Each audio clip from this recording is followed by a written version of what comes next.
Chapter 247 Kind-hearted. It was completely her fault. Ding Zhou had been obedient for so many years, but he countered them so fiercely. The whole family had become just too troublesome.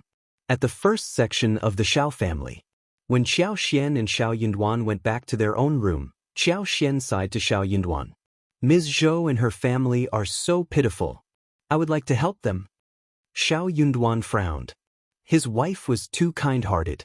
He understood that she was feeling sorry for them, and she would feel bad if she did not offer them some support. Shao Yinduan asked, "What is your plan?" Fifth Grandpa Ding is a stubborn man, and Fifth Grandma Ding is absolutely unreasonable. If Uncle Zhou and his family live a bad life, then they would be forgotten gradually, but if their lives get better while they are still here in the village, I am afraid that there will be more trouble in the future. I don't want them to trouble you.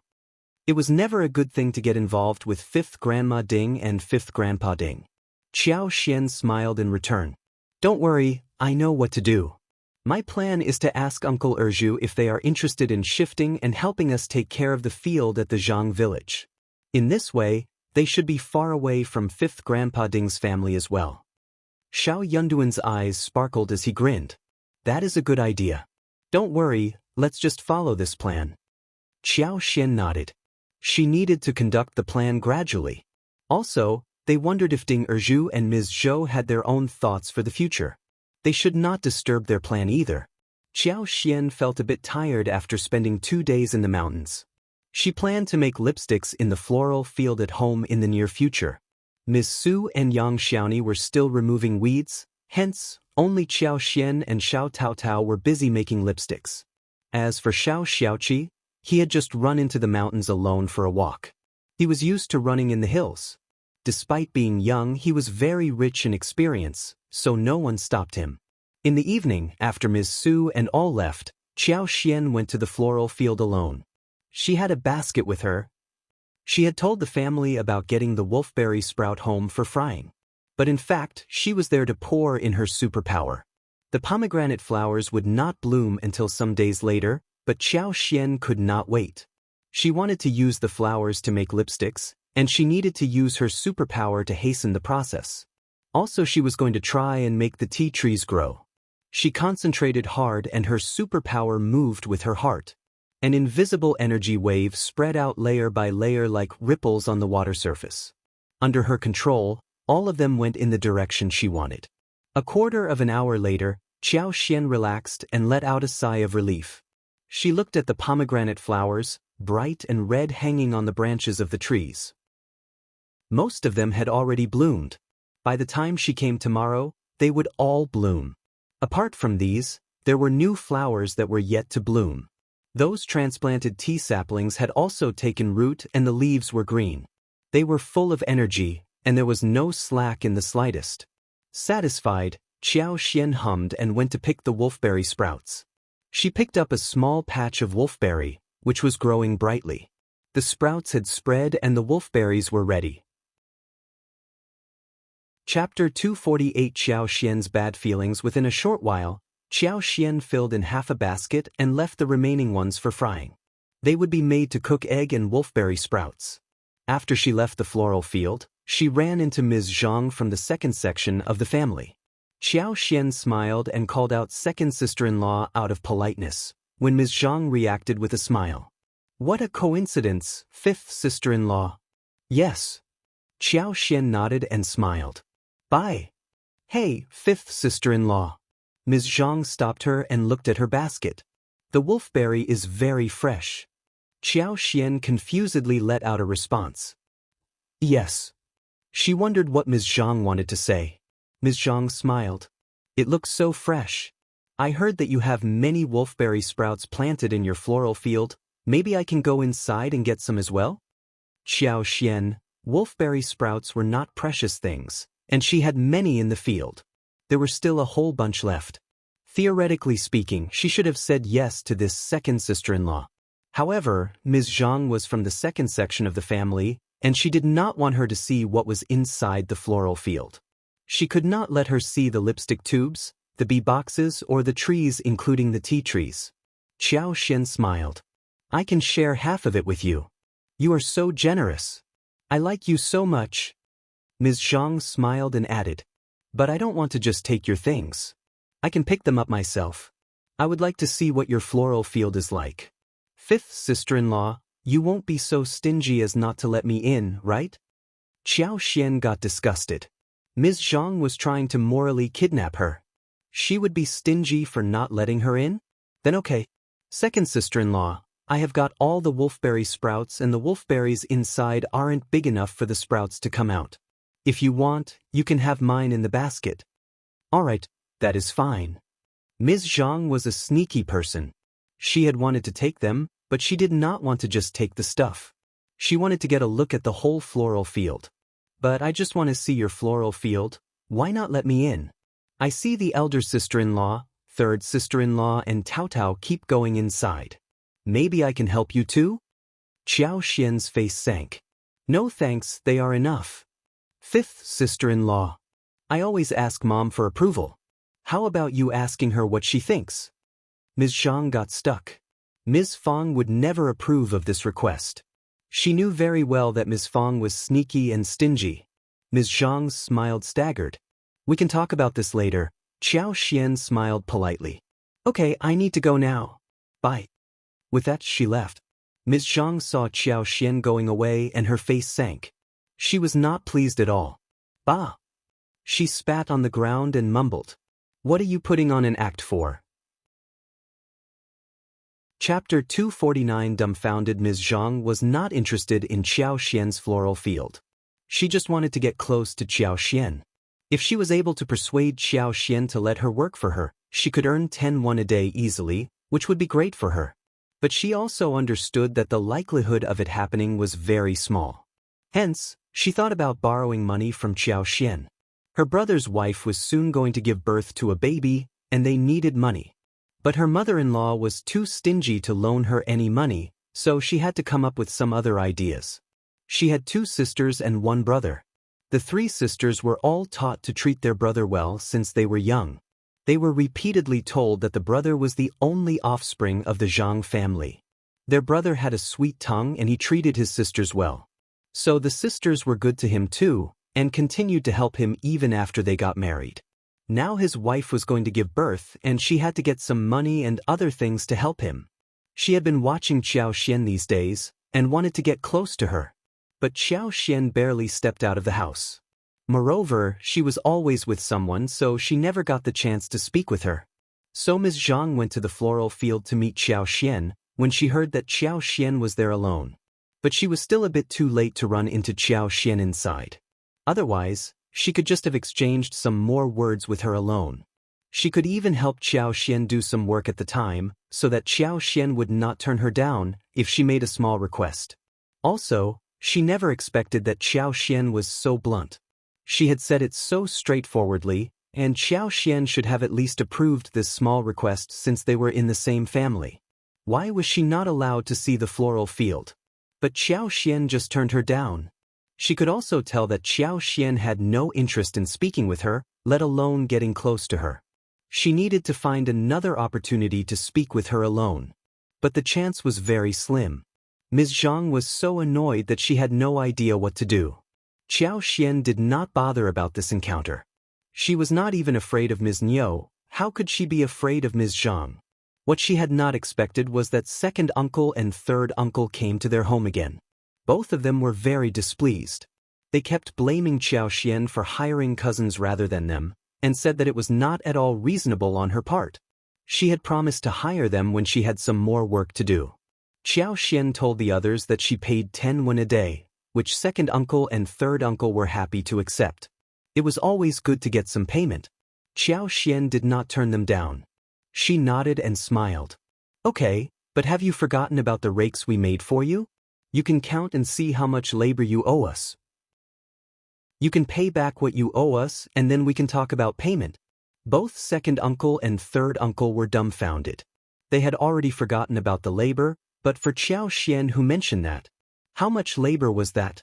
It was worth more than 20 days. So, they needed to work for the second section of the family for free before they were able to get paid. Chapter 250 Attitudes. How could that be possible? Second uncle immediately said, "Your work is your own. How can you take the shared labor as personal labor?" Ms. Fong took her daughter-in-law's side. She snorted. "Why not? I support her. Anyone who has an opinion against that, come to me." Xiao Xian smiled. "Thanks, Mom." Who would dare to speak with Ms. Fong? Also, Shao Sanlang and the others in the family could tell that Xiao Xian was teasing the second and the third sections of the family, so they were glad to watch the show. Eldest uncle, who wanted to keep his face, did not dare to counter his wife when his family took so much advantage of Xiao Xian and her dowry. Xiao Xian continued, "I have rules for my work. You need to produce 20 pieces of a particular size and dimension every single day, otherwise the payment won't be given. If you want to work under such strict requirements, you can do that." Second uncle and third uncle turned pale. They had no interest in doing the labor work. They were even less willing to work 20 days for free. Shao Yunduan added, "It is really hard work. We don't want you to do that, that is why we hired someone else. If we have some other easy work, we will turn to you for help." Second uncle and third uncle snorted and left.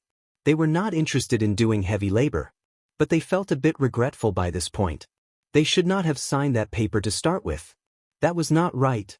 They felt so annoyed that they had to work for approximately 20 days for free if they ever wanted to work for Xiao Xian in the future. Ms. Fong laughed. "It was a great idea. If they ever want to ask for our help, we can keep bringing up this note again and again." Shao Senling laughed. "That is really good." Eldest uncle frowned and glanced at Xiao Xian, sighing. But what?" Ms. Fong snapped. "Isn't it good that we have rules to deal with each other? Who wants to work for free? We can offer help, but they need to pay us or make an equal return. Isn't that reasonable? We would need help as well." Ms. Fong sounded so firm that eldest uncle snorted. "You don't understand." Ms. Fong rolled her eyes.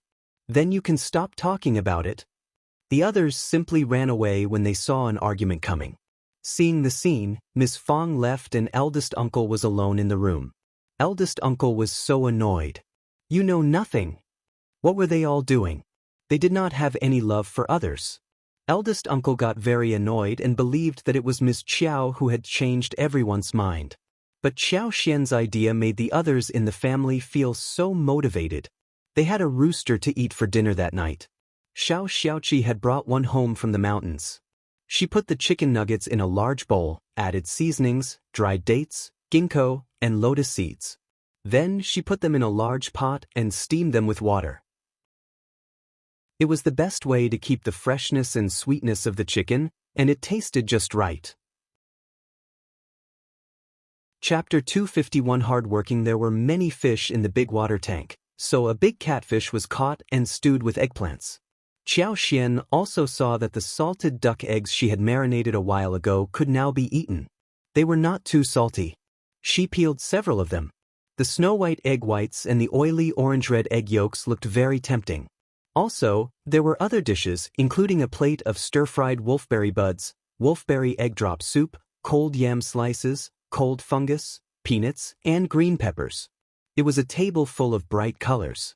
There was meat and vegetables. All looked very appetizing. This was the first time they ate salted duck eggs. Everyone praised them, especially the oily salted egg yolk, which everyone loved. Xiao Xian decided to buy some tofu the next time she met a tofu seller. She would cut it into finger-sized diced tofu and fry it with salted egg yolk. The taste would be very good. The following day, Shao Dalong and the others were still going to chop mushrooms. It would mostly be done in the next 2 days. After that, they would use a saw to cut the fungus material into a suitable length and then build a shed. With that, the fungus room would be completed. Xiao Xian, Tao Tao, Ms. Su and Yang Xiaoni continued to work in the floral field. Seeing the pomegranate tree blooming, they were all amazed. However, when the pomegranate flower bloomed, it meant that a new lipstick variety could be produced. Everyone was looking forward to it. Xiao Xian was very generous. When the lipsticks were done, she gave one to each, which was quite tempting for the ladies. Yang Xiaoni and Ms. Su helped to pick the flowers before getting down to weeding. "Work hard, we will be done with the weed in a couple of days." "Okay." Having exchanged a few words, they started to work hard.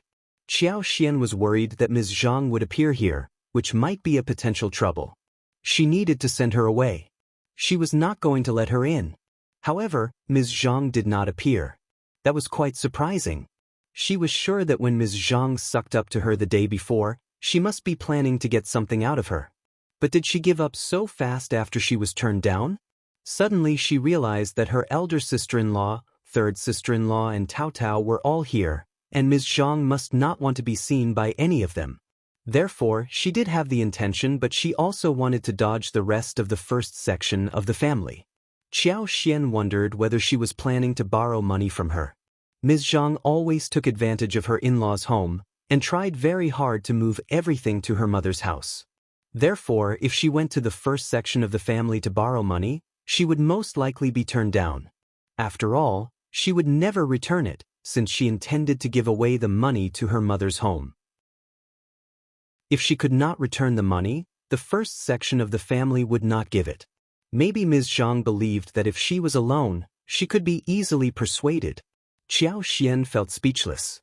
However, when Xian understood what Ms. Zhang wanted out of her, she believed that as long as she was not alone, Ms. Zhang would not ask her for money. She was not afraid of Ms. Zhang. She just did not want to get involved with her. Xian and Shao managed to make 24 lipsticks during the morning. It was a blended shade consisting of red and orange color, beautiful and shining like the sun, tempting and lustful. Xian gave one to each of them. Shao loved it. This is such a good shade. It should look good on the lips. Yes, but a bit too bright. I may not dare to put it on my lips. Why not? Elder sister-in-law, you can put some and wipe off a little. The four of them talked and laughed together. Xian threw a look at the yard, and used her superpower to ripen 2 watermelons. She asked Shao to help her carry them home. Chapter 252 Watermelon. Let's see if they taste good at lunch. Shao smiled. Of course they are sweet. You planted them. Xian smiled. Your tongue is sweeter. Tao smiled shyly. This watermelon was bigger than a large bowl, green in skin with dark stripes. At the knock by slightly buckled knuckles, it gave a crisp and elastic sound. Xian suddenly started drooling. She knew that the watermelons she planted would taste sweet. Ms. Feng and the others in the family had never seen watermelons before. They had only heard about it from Xian. Can watermelons be eaten raw? It is so sweet. I heard about a kind of sweet melon that can be eaten raw. It is very sweet. Lu Yan's eyes widened. A watermelon? Was that a real watermelon? She did not see it wrong, did she? Did second Miss manage to get watermelons? Lu Yan could not help but comment. Watermelons are precious things and we don't usually see them here. Every summer, Old Master can get 3 or 4. He and Madame Qiao take them as treasure. When you cut the red melon inside, there is a lot of juice and a fresh fragrance. I heard that it tastes very sweet. Lu Yan was a maid, but she worked for the county magistrate, so she did have some knowledge about unusual things. Hearing what she said, everyone looked at the watermelon with respect and treated it carefully. Is it so precious? Then it must be a good thing.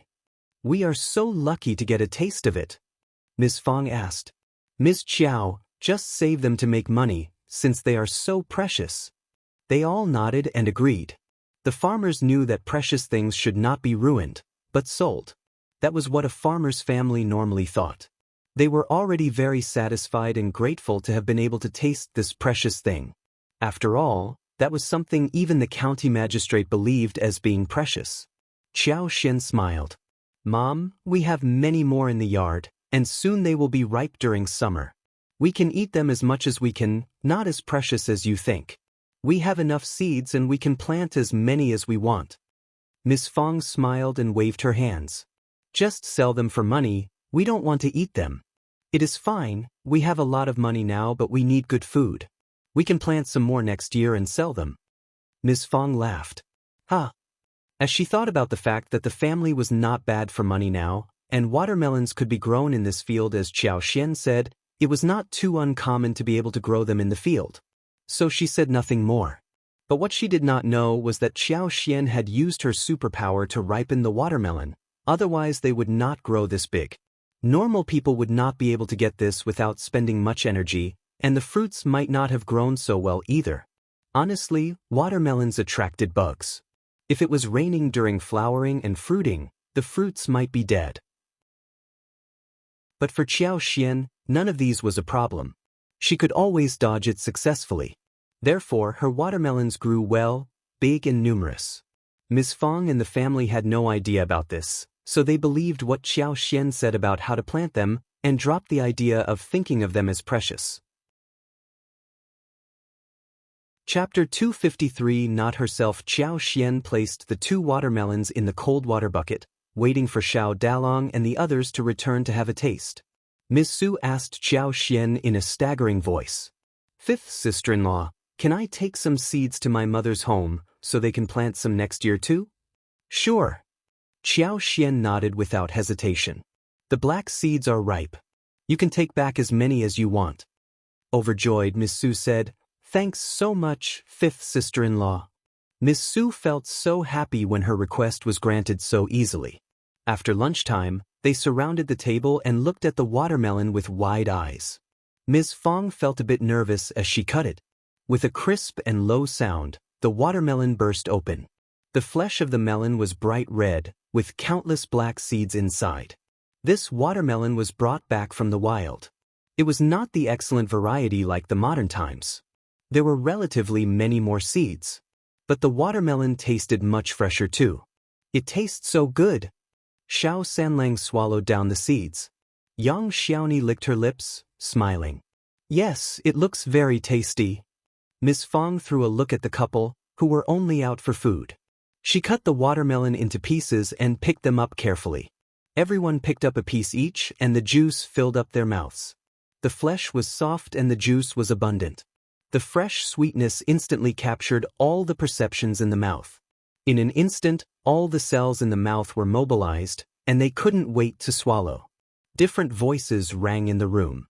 "I want more. Oh God, it is so tasty. Sweet and juicy, full of flesh. No wonder it is precious. So tasty. Ah, I can eat up the whole thing." They all spoke highly of the fruit and just could not stop. Even Lu Yen was given a piece. Lu Yen was so startled that she could not help but remember how it tasted after all. That was watermelon. A precious thing. Second Miss could do everything. They ate it all up except for the 2 large slices left to Shao Xiaoqi, who was in the mountains. It tasted great. Xianxia eventually fell in love with the taste. Sweet, fresh and drooling. In the scorching summer, at noon with the sun in the sky, eating watermelons soaked in ice-cold water was so pleasing. The watermelons had numerous seeds, but it did not hurt. Xianxia did not want to sell them, but there were many of them at home, and they could not finish them alone. She was not giving this fruit to anyone else. Her father-in-law no longer mentioned giving it to the other sections of the family, though he had that intention. Xianxia ignored him conveniently. Shen had already made the plan about how to sell the watermelons. She intended to visit Mingrantang in a couple of days and talk to Manager Qin about it.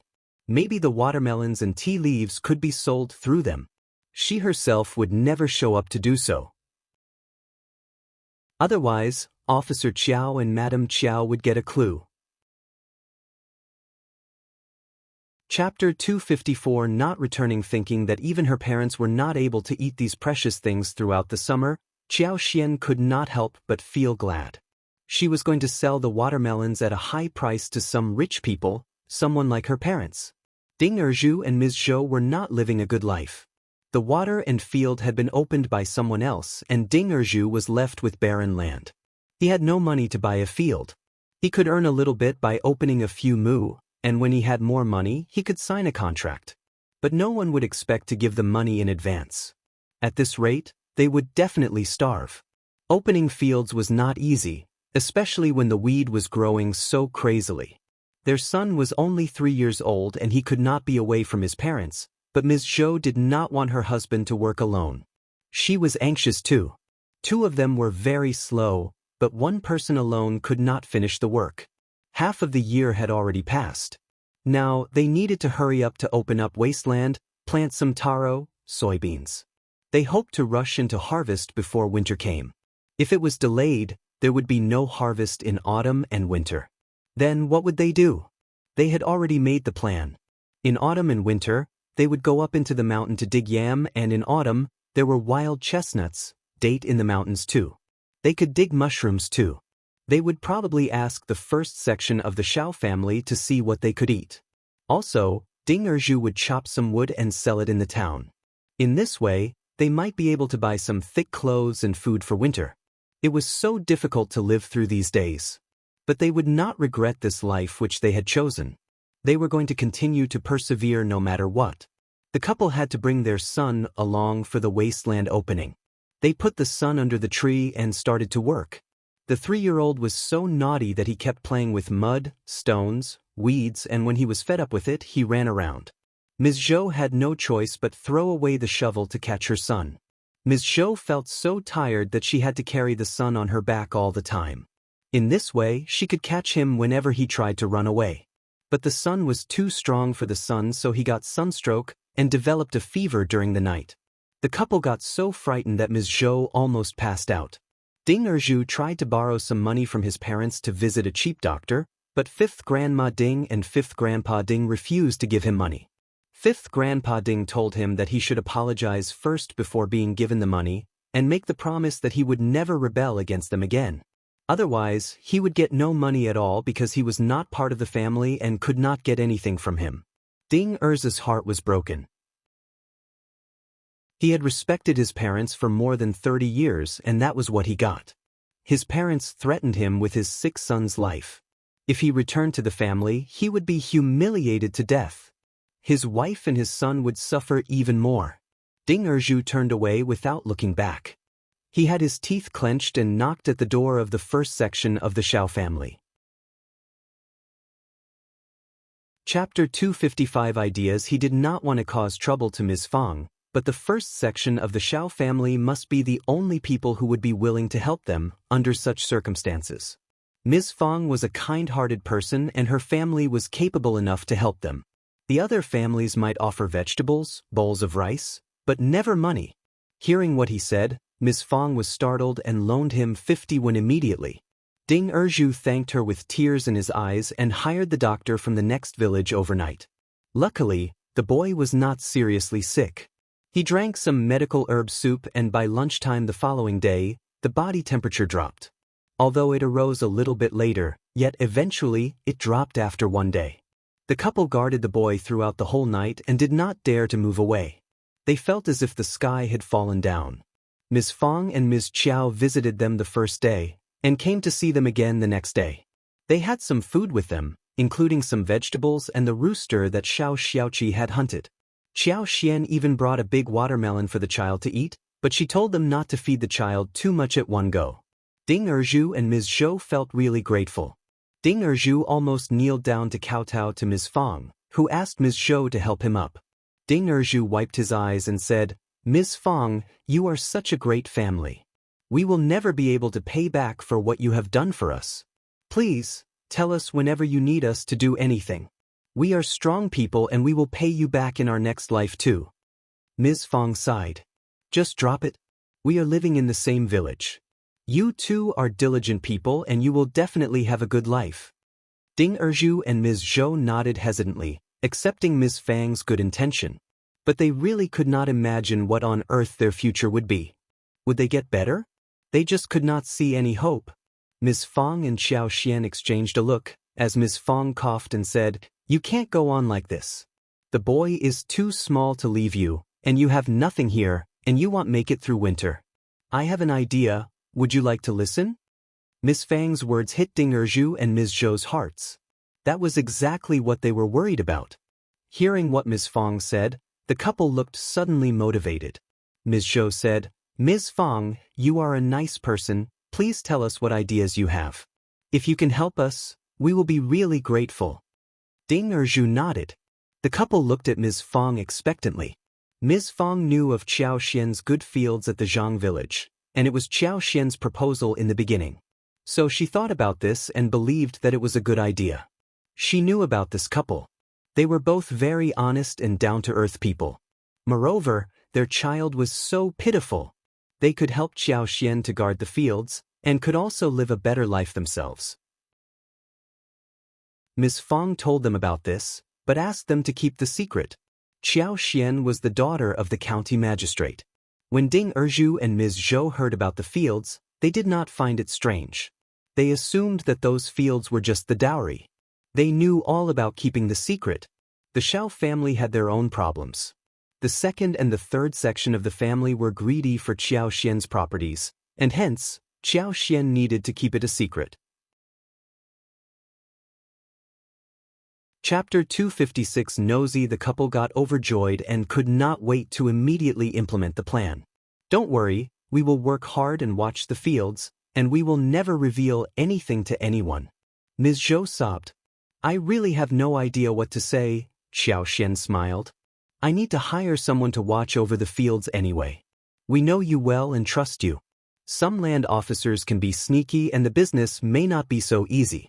So, please, second Uncle Ding, I will check the fields every 15 days, the rest will be in your hands. Ding Erzhu panicked a little, feeling nervous and anxious. He had never watched over any fields before, and he had no idea whether he would be able to do a good job at it. But he cherished this opportunity that no one else had got. Also, for his family who had already fallen in despair, it was an excellent thing. I will be fully devoted. When the deal was done, Xiaoxian told them with a smile that they should move there early, in fact the next morning. She asked them to wait outside the village. She and Shao Yunduan would take the bull there and pick them up. Since the deal was a secret, no one from the village should see them together. Ms. Zhou and Ding Erzhu nodded. As the couple said bye to Ms. Qiao and Ms. Fong, both of them felt a huge load off their chests. They were highly motivated. Good, this is good. Yeah. Ms. Fong and her whole family are nice people. We have to work hard. Yes, of course. At 5th Grandpa Ding's home. 5th Grandpa Ding heard about Ding Ziyashi's fever getting better and let out a sigh of relief. But then he felt even more annoyed. He believed that the Shao family should not get involved with them. But for the Shao family, he might have forced Ding Erzhu and his wife to come back home. As of now, he looked like the ruthless one. Nosy family. They are burning their money. 5th Grandpa Ding complained and asked 5th Grandma Ding to take 10 eggs, several kgs of rice and some beans, eggplants and chilies to visit Ding Erzhu and his family. Just go and check on them. They are still part of the Ding clan. 5th Grandma Ding snorted unhappily but did not counter him. Yes, they should not be too cruel because the villagers were spreading all sorts of rumors. But it was their fault. It was her second son and his weird family who knew nothing better. They were weirdos who pretended to be honest and obedient. They were actually the opposite. This matter should not have become such a big deal. 5th Grandma Ding got so annoyed whenever she thought about this. Visit them? Give them food? No way. They don't deserve the eggs. They will never get any food from us. 5th Grandma Ding snapped and took 4 eggs out of 10 and scooped out a bowl of rice. After that, she left for Ding Erzhu's residence with the eggs, rice and vegetables. The watermelon was sweet, red and juicy. When Ms. Qiao and Ms. Fong left, Ms. Zhou asked Ding Erzhu to cut it open and feed Ding Xiaoshi. Ding Xiaoshi loved it and smiled brightly. The couple tasted it too and praised it highly. Chapter 257. How dare he? What is this watermelon? It tastes so good. Yeah, they are so generous and friendly. Ms. Zhou even remembered what Xiaoxian had said. She mentioned specifically that they should not give their son too much of this fruit. So the 3 of them ate half and kept the rest for the evening. Xiaoxian also said that cut watermelon could not be eaten the next day, otherwise it would turn rotten and cause diarrhea. 5th Grandma Ding arrived after they ate some watermelon. The moment she walked in, the warm air of the room turned cold. The family had a bad look on their faces, including Ding Xiaoshi. 5th Grandma Ding glared at them and snorted. What are you staring at me for? Not calling me? Ms. Zhou's lips moved and then she turned away. She was silent, saying nothing as she bit the lips. Calling her? The whole family was a pack of beasts. They were not people. Ding Erzhu opened his mouth but uttered no sound. He was used to being ordered around by his mother, and he subconsciously was going to address her as mother. Yet when he thought of how his family was treated, he stopped himself. "You ungrateful people." Fifth Grandma Ding said angrily, "I am bringing you food and you are treating me like this? You are not even calling me mother?" Ding Erzhu sneered. "I have moved out of the family and kowtow to you. I can't call you mother. I can't afford to call you mother." "You..." Fifth Grandma Ding shivered out of anger as she pointed at Ms. Zhou and said, "You bitch! You must have told him to do so. My son used to be an obedient person, but after he married you, everything changed. You bitch must have told him to behave like this. You have caused so much trouble to my son. Are you satisfied by what you have got now? You will have to pay for your deeds." "I am going to pay for my deeds," Ms. Zhou screamed. "I can bear the payment, but will you be able to bear the consequences? Are you afraid? How dare you?" Fifth Grandma Ding continued to snap and started to roll up her sleeves to hit Ms. Zhou. "You bitch!" Ding Erzhu suddenly stopped her and responded with a sunk face. "Just go home, you don't have to take care of us. Also, we don't need your stuff. Just take it back with you." Fifth Grandma Ding looked at Ding Erzhu with disbelief. Her lips were shivering, but she just could not utter a sound. Her son was always obedient and did not dare to disobey her. She never believed that him moving out of the family was a big deal. She never thought that an obedient person like him would ever achieve anything good. He was just a stupid coward who would make no big deal after he moved out. She thought that he would always want to return and beg her. But it was not until this moment did she realize that she was wrong. How dare this coward say things like this? "I am going to see how much further you are going to last. How are you going to survive? I will wait and see. Don't blame me for not taking care of you." Ding Erzhu turned around and tried to hold his misery. His mother never liked him because he knew that he was not pleasing enough. But what he had not expected was that his mother would treat him like this. Fifth Grandma Ding sneered and was about to leave when she saw Ding Xiaoxia bending over the short table, trying to put some melon with seeds into his mouth. Chapter 258. Confused no longer. Ms. Zhou saw that too. She went to catch her son and pacified him. "Just calm down, we will eat it later." The sweet scent of melon spread around. Fifth Grandma Ding could not help but swallow down her saliva. She could not help but ask, "What is that thing? Where did you get it from?" Ms. Zhou became vigilant and snapped. Ms. Fong gave it to Shao, a watermelon found in the mountains. No one had ever seen a melon in the village, nor had anyone heard about melons at the Shao family's yard, so Ms. Zhou thought that the melon was found in the mountain by Shao Xiaoqi. Fifth Grandma Ding snorted but could not move her eyes away from the watermelon. Ding Xiaoxi's fingers had dug out a piece, and the sunk part was filled with watermelon juice, which made it look really tasty. Fifth Grandma Ding wanted to have a taste of it, but she did not want to say it. The truth was that she was drooling already. In the past, Ding Erzhu would have cut a generous part and given it to her, but Ding Erzhu and Ms. Zhou showed no reaction now. Fifth Grandma Ding snapped when she could not ask for it openly. "They always bring a lot of things home, but watch out, they eat mushrooms that kill people. This must be a horrible thing too." Ding Erzhu and Ms. Zhou got angry. Ms. Zhou said in a trembling voice, "It is none of your business." Ms. Fong was so friendly and they had accepted her offer. They did not need to hear any comments from others. Ms. Zhou mustered up her courage to counter her mother-in-law. Fifth Grandma Ding got annoyed and snapped at Ms. Zhou. Ding Erzhu could not stand that anymore and dragged her out. Fifth Grandma Ding shouted some more and finally left. She mumbled, "Heartless people, don't even let me have a taste of it." She could not help but feel like tasting it. "Just, don't take what she said to your heart," Ding Erzhu mumbled. Ms. Zhou sneered. "I used to be stupid, but I will not be foolish anymore." Ding Erzhu was stuck speechless.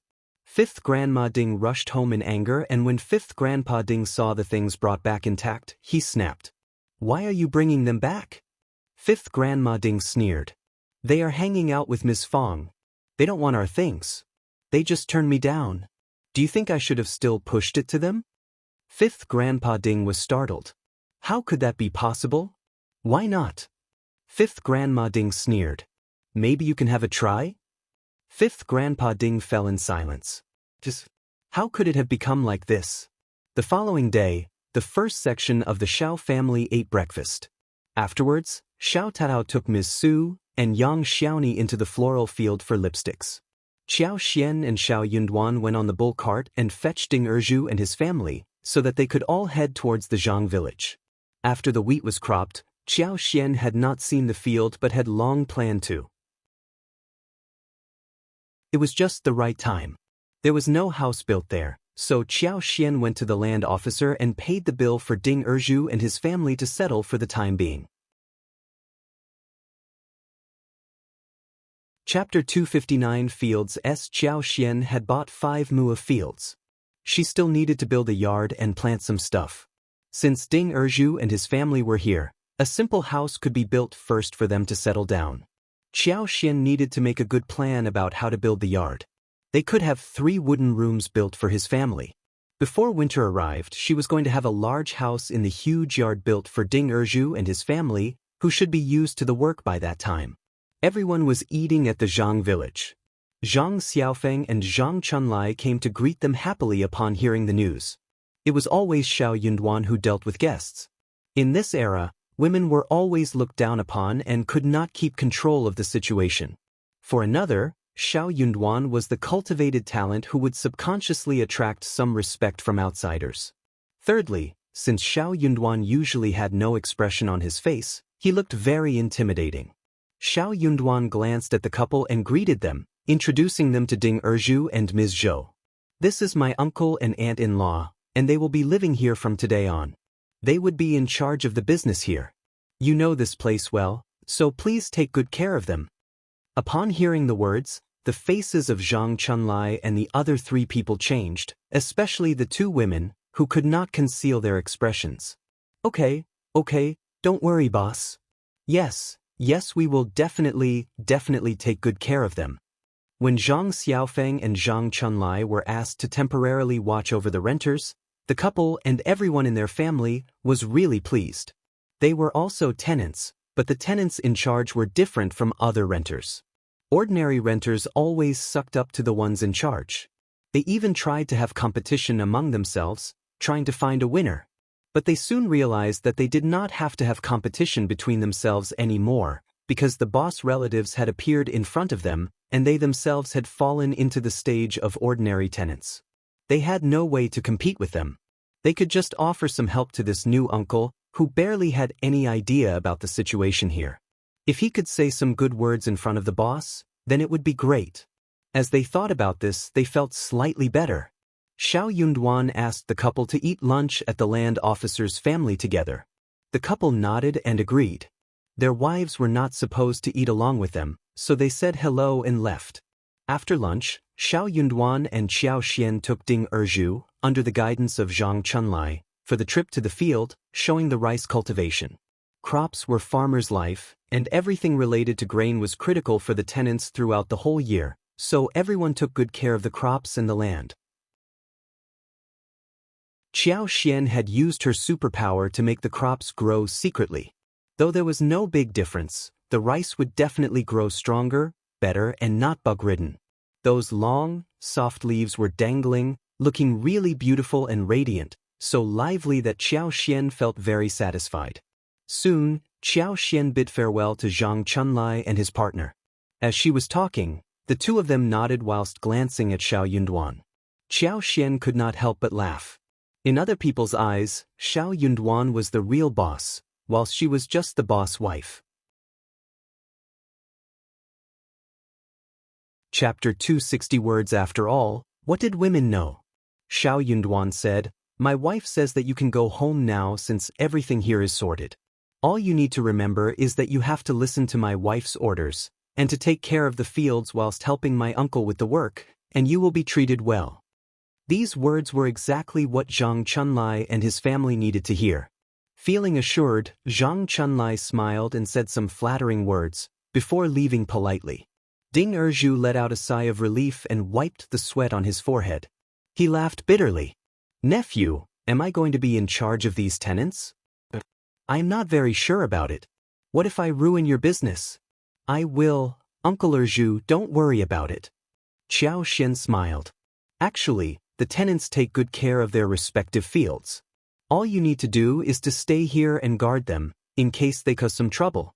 You can leave the rest to the others. If you need anything or run into anything that is not good, just tell us about it. Shao Yunduan nodded. Yes, what you need is to stay here so that the tenants would be careful about their work. It was their food they were taking care of. Ding Zhou felt slightly better and smiled. Oh, that will work. What Shao Yunduan and Xiaoxian had not expected was that Ding Zhou had come up with a different idea. What he interpreted was that he did not need to take care of the fields, because the tenants would take care of the crop themselves, and that what he needed to do was to watch their moves. In case if there were any rows, or lack of diligence, tricks etc., he should reveal them to Xiaoxian and Shao Yunduan about the strangeness. What they did not expect was that due to Ding Erza's habit of watching the tenants, he got a deep understanding of what those tenants were like, because of which, in future, Xiaoxian and Shao Yunduan would dodge a huge crisis accidentally. Is this the only thing I need to do? Anything else? Just leave it all to me. Ding Zhou added. It seemed that he had taken a huge advantage of the couple and that made him feel unbalanced. Xiaoxian thought for a while and smiled. We are going to see the land where the houses are going to be built. If you have time, you can help me work on the land. Ding Erza's eyes sparkled and he smiled. Sure, no problem. Xiaoxian avoided Zhang Chunlai because she was worried that the tenants would keep the secret even if they met them. So they should be kept away. In this way, when Ding Zhou was introduced to the tenants, Ding Erza's influence would be set up. Otherwise those two people would look like Ding Erza's guides. They met several tenants who talked about their situation. Xiaoxian felt slightly better knowing that nothing serious happened during this period. Later, the three of them went to visit the land they had bought. That land was close to the Zhang village, located at the foot of a mountain, which had a few small hills. That was where the house for Ding Erza's family would be built. Xiaoxian gestured with her hands and said that the new house would take up 3 mu and the remaining 2 mu will be the hill, which could be developed into a crop yard. Xiaoxian gave Ding Zhou 5 liang to settle down, which included the money for building the house. Chapter 261 assured the cooking utensils, rice and flour and daily necessities were bought. They could buy vegetables themselves, and also could raise chickens and ducks. In this way, they would be able to settle down properly. 5 liang could make them buy a lot. The family could easily live on it for 3 or 4 months. Ding Zhou did not turn the money down. He had nothing in his hands. Feeling burdened, he sobbed as he held the money in his palm. Nephew and niece-in-law, please count it against our salary. We can't ask you for any more money. Xiaoxian smiled. In that case, count 2 liang out of it as wages. The house building is not counted. When the house is torn down at the end of the year, we can still use the wood. A piece of wood with a width of 30 centimeters and a thickness of 2 centimeters cost less than 20 wen. 3 taels of silver, including labor and roof, was enough to cover a simple wooden house for their family of 3. Ding Zhou nodded and agreed. They could start a family and live frugally in that 2 liang. Luckily, it was still summer and they did not need to care about heating yet. Xiaoxian decided to pay them 1 liang a month, and with the first 2 months excluded, the salary would be given starting from the 3rd month. Ding Zhou was startled, saying that it was too much and refused to accept it. Xiaoxian smiled. Just take it. I have a lot of work for you to do in the future. You will know soon. By that time, if you think that I pay you too little, feel free to tell me. Shao Yunduan added. Please take it. The money isn't much when you realize how much work you need to do. We are paying others on our payroll, the same money. Ding Zhou had to accept it since he failed to turn it down. But don't worry, I will watch over the fields for you diligently. After Shao Yunduan and Xiaoxian left, Ding Zhou told Ms. Zhou about the money, who cried. I miss my Ding Xiang. She was such a nice child, I wish I had. I had, Ding Zhou replied with a pale face. It was my fault. Ms. Zhou felt sorry for him and shook her head. No, it is not. Anyway, let's just drop it. The couple sobbed, looking at each other for a while. Xiao felt her heart feel lighter when she was done with this. Zhang Chunlai was not part of her family and she had no time to train her employees. So she hoped that Uncle Zhou and his wife should be able to do that well on her behalf. After 3 days, Shao Yunduan would go to the college for discussions with his fellows and teachers. Xiao told him about going into town with him, so she could visit Manager Qin at Mingrentang to talk about tea leaves and watermelons. Shao Yunduan did not turn her down, but he still felt quite worried. At that time, you should stay at Mingrentang and not run about. Manager Qin is our friend, and he won't set us up. Feeling warmed, Xiao smiled. Don't worry, I won't wander around. Manager Qin would not be able to set me up so easily. Shao Yunduan smiled and nodded. The following day, Xiao continued to work on the lipsticks in the floral field. Soon the Yuezheng family should come to fetch the goods. She was going to stop the work of lipsticks after she had 1,200 pieces ready. Xiao did not foresee that Yuezheng Shao would come to the village personally and that Xie Jingrong would be with him too. Chapter 262 Yuezheng Shao. Here Yuezheng Shao and Xie Jingrong took the lipsticks home, but they were not even enough to share with their own families. All of them felt so attracted to the novel things. The lipsticks looked beautiful and were handy to use. There was a small scent of flowers that drew women's attention completely towards it. Young ladies and madams were all so happy to have them. Those who had not gotten anything kept asking the two of them about where to get more of these. They were ready to pay whatever amount. Xie Jingrong had expected that girls would take to this thing, but he had not thought that they would be so attracted by it. He was troubled by his sisters the whole day. He entrusted Yuezheng Shao with the work. It was his business anyway. Yuezheng Shao was both happy and troubled. The way lipsticks were received fell beyond his anticipation. Those ladies were all greedy for the lipsticks and they did not care about the cost. What they wanted was to simply get it. This was going to be a huge business. But Xiao was the supplier, and she needed to be able to give him enough goods. After telling his sisters and his sisters' friends and relatives, Yuezheng Shao used his own money to start the business. He rented the stores, hired workers and booked tubes as well as followed the secret instructions given by Xiao, trying to keep the whole thing from leaking to anyone. The Yuezheng family was also quite complicated. They had 2 sections of the family. He ranked third and belonged to the first section of the family. His elder brother was the lineal grandchild of the whole family. But his father ran into an accident 5 years ago, and he was so badly injured that he was still convalescing in the vineyard. His mother was so worried about him that she spent the whole time taking care of him. His elder brother was in charge of the business line in the northwest, and he barely spent any day at home. When the first section of the family was confronted with such a situation, the second section of the family started to get ambitious. Especially when he heard about some gossip from his father's generation. His second aunt-in-law, namely Ms. Mi Jr., was the niece of his grandma Ms. Mi Sr.'s family, but his grandma took her home and hence, she grew up with grandma. Ms. Mi Jr. was ambitious and intended to seduce his father, but he turned her down. He told his grandpa about arranging a martial connection for her. Hearing that his father was going to establish a martial arrangement for her, Ms. Mi Jr. took the risk and planned to get herself pregnant. However, his father had always been cautious against her and did not fall for the trick. However, his second uncle ended up falling in the honey trap. Grandma got so angry that she almost passed away when she knew what happened. Her niece had become a woman who seduced a man, and worse, that man was her son. If she revealed the news to the public, she would be totally humiliated. However, second uncle did not propose marriage to Ms. Mi Jr. But Ms. Mi Jr. tried to convince him and the couple kneeled down in front of his grandparents, begging for the marriage. But Grandpa turned down Ms. Mi Jr.'s proposal of becoming the lineal wife. She had used a terrible method to come into the family before the lineal son got married, which was quite disgusting. Therefore, Grandpa sent her back to her own family and arranged a martial arrangement for his father, who married his mother. 3 months after his mother was married to the family, Ms. Mi Jr. managed to become second uncle's wife. His mother had no idea about what she did earlier, and she kept sucking up to her, so his mother treated her true-heartedly. After all, they were sister-in-laws. But disasters happened. They were never on good terms with each other. Ms. Mi Jr. was always in a shadow under his mother, but she knew his grandma well.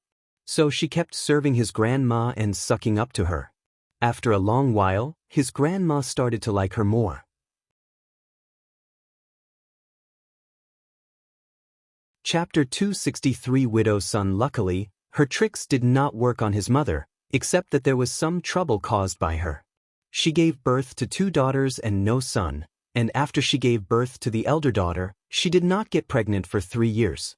So his grandparents gave second uncle a concubine, who soon gave birth to 3 sons. Ms. Mi Jr. got so annoyed that she blamed the first section of the family for causing all her misfortunes. After Grandpa passed away, she kept instigating his grandma to do something. When his father had an accident and his mother took care of him, his elder brother was barely home as he was in the Northwest running business. He just did not want to go home and let Ms. Mi Jr. do whatever she wanted. The housekeeper, the accountant-in-chief as well as some important managers were all working for the first section of the family. Ms. Mi Jr. as well as the elder sister-in-law was in charge of food supply, whose account was checked every half a year. Therefore, they would not be out of the first section of the family's control. So, they did not care about the small troubles she caused. His grandma was going to pass away soon, and when she did, they would live separately. Therefore, he had already started to plan his future 2 years ago. He had been running private business these years, and the business was growing very well. After they separated in the future, he was going to integrate the business which was sure to grow well. Therefore, how the second section of the family did had nothing to do with him. He was so surprised by how the response to the lipsticks turned out. It was going to be a huge business. He was going to open some high-end stores for cosmetics. Feeling bored and attaching great importance to this business, Xianxia decided to go to the county again personally. He asked Xie Jingrong whether he wanted to come along.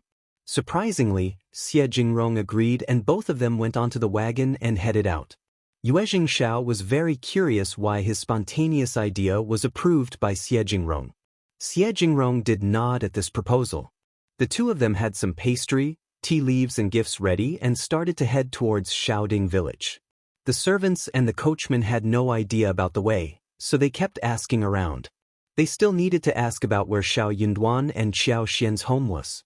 Xiao's servant, Chu Shan, hopped off the wagon and looked about. Seeing an ant walking not far away, he went up and greeted her. "Please, where is Shao Yunduan, the cultivated talent's home?" The ant whom Chu Shan asked was none other than Widow Sunday. Hearing that he was asking about Shao Yunduan, Widow Sun got really furious. But as she turned around and looked at the wagon, she saw Xiao and Xie Jingrong. They had lifted the drapery and were looking around, chatting happily. Widow Sun was not standing very close to them, but she still caught a vague look of Xiao and Xie Jingrong. These 2 young masters looked so handsome and rich too. She smiled. "Are you cultivated talent Xiao's friends?" Chu Shan thought for a while and nodded with a smile. "Yes, we are." Widow Sun felt even more jealous.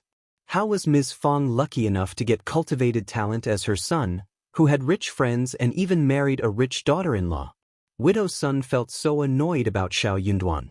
2 years ago, her daughter Ding Qingqing told her bashfully that she wanted to marry Shao Yunduan, but Widow Sun had rejected her proposal. At that time, the first section of the Shao family was under the control of the second and third sections of the family, and Shao Yunduan had not yet made it to cultivated talent, so Widow Sun was not very satisfied with his family. Chapter 264 Hoax. She had not only turned down the idea, but also snapped at her daughter, telling her never to mention it again. Ding Qingqing admired Shao Yunduan and felt a bit sad about her mother's scolding, but she was an obedient girl so she dropped the thought. However, Shao Yunduan became a cultivated talent and the first section of the Shao family got better and better. Widow Sun could not help but feel regretful. Ding Qingqing felt even worse. But he was already married and the mother and the daughter did not mention anything about it anymore. However, the more Widow Sun thought about this, the less she liked Shao Yunduan and the first section of the Shao family. Widow Sun wished that they would just run into trouble. Seeing these two good-looking and well-dressed rich young masters, Widow Sun came up with an idea and smiled at Chu Shan. "Come with me then." Chu Shan scratched her head and smiled. "You can just tell me where it is, you don't have to be our guide." Widow Sun waved her hand as she smiled. "It is okay, we are good friends with the Shao family, we always help each other." Chu Shan felt that she was a kind-hearted person, so he thanked her and accepted the offer. Chu Shan passed on the message to his own young master and young master Xia. Xianxia did not think that was a big deal, so he asked his coachman to follow the woman. Widow Sun smiled proudly. She was leading Xianxia and Xie Jingrong back to her own home. "Come off the wagon, let me tell you a story." Xie Jingrong frowned and asked Widow Sunday, "Aunt, is it the Shao family's home?" "Just get off the wagon first, you two." Widow Sun smiled brightly. She would have grabbed Xie Jingrong and Xianxia if she had been any closer. "You couldn't have known that the Shao family is going through trouble right now, and it is not very convenient for you to go there. You can have a seat at my place first, and I will tell you the details. After that I will fetch Duan here from the Shao family, okay?" "What? Trouble?" Xianxia and Xie Jingrong were startled. They were so surprised. But they would never think that they ran into someone who did not like the Shao family. Widow Sun added, "Just get off the wagon, young masters. My Duan is very happy to receive you. He will be very happy to see you and he will also be disappointed not to see you. Please, come to my house and have some water, I will help you get him here." Widow Sun managed to get Xianxia and Xie Jingrong off the wagon and walk into the house. She was so happy. Xianxia and Xie Jingrong had never expected a woman they ran into on the street would make up such lies. So Xianxia, who was Qiao Xian and Shao Yunduan's partner, was very anxious. What if something stopped their deal from happening? That would be a horrible thing. Therefore, he was definitely going to meet Shao Yunduan and ask him what was going on, so he could offer some help. Widow Sun guided the two men into the yard and called out, "Qingqing, we have guests. Come and serve them tea." Ding Qingqing was busy sewing shawls when she got confused and rushed outside. "What guests?" As she looked up and saw Xianxia and Xie Jingrong, Ding Qingqing could not help but feel nervous. She turned shy and lowered her head.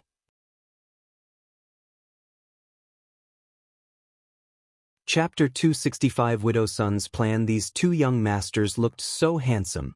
She could not help looking at her mother, with her heart throbbing.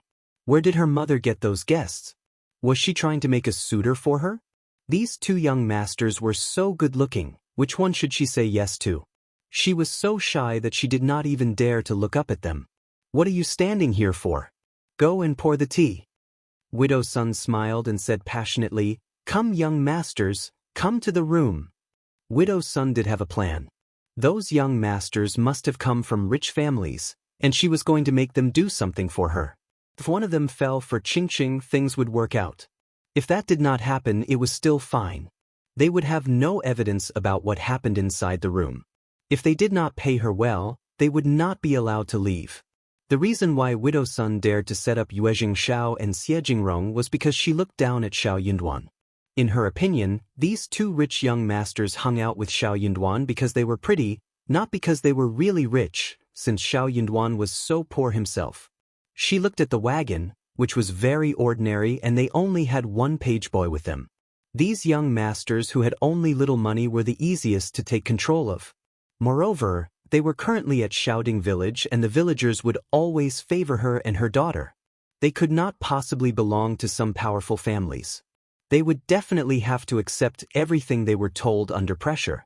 If these two men had some accident on their trip to Shao Yunduan, then they would definitely hate Shao Yunduan and cut off their friendship with him as well. Definitely. As a result, they would refuse to hang out with him in the future. Widow Sun started to imagine everything in her mind vividly. Ding Qingqing nodded as she tugged her own clothes. She glanced at Xianxia and Xie Jingrong and ran into the room with a red face. Xiao's face changed. He put his hand over Xie Jingrong's wrist and said, "Let's leave." The two men turned around and hurried away. Xie Jingrong did not need to be reminded twice. He had noticed the strangeness of this whole thing. They were not innocent young masters. They had met so many curious and strange women. They had thought that rural women were relatively more honest, but after they walked into the yard and found these two women alone, they were worried that they were planning something nefarious, especially judging from the way the older woman was behaving. Hence, they decided to leave directly. They did not want to get involved with something weird. Widow's son had not even realized what happened when Xiao and Xie already went onto the wagon and hurried away. Widow's son rushed out after them, but the wagon was already far away. "You!" Widow's son snapped and stomped her feet. "Assholes!"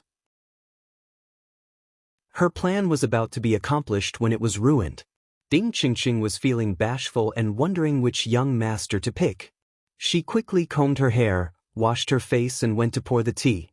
However, when she came out with the tray, the two young masters were long gone, so was her mother.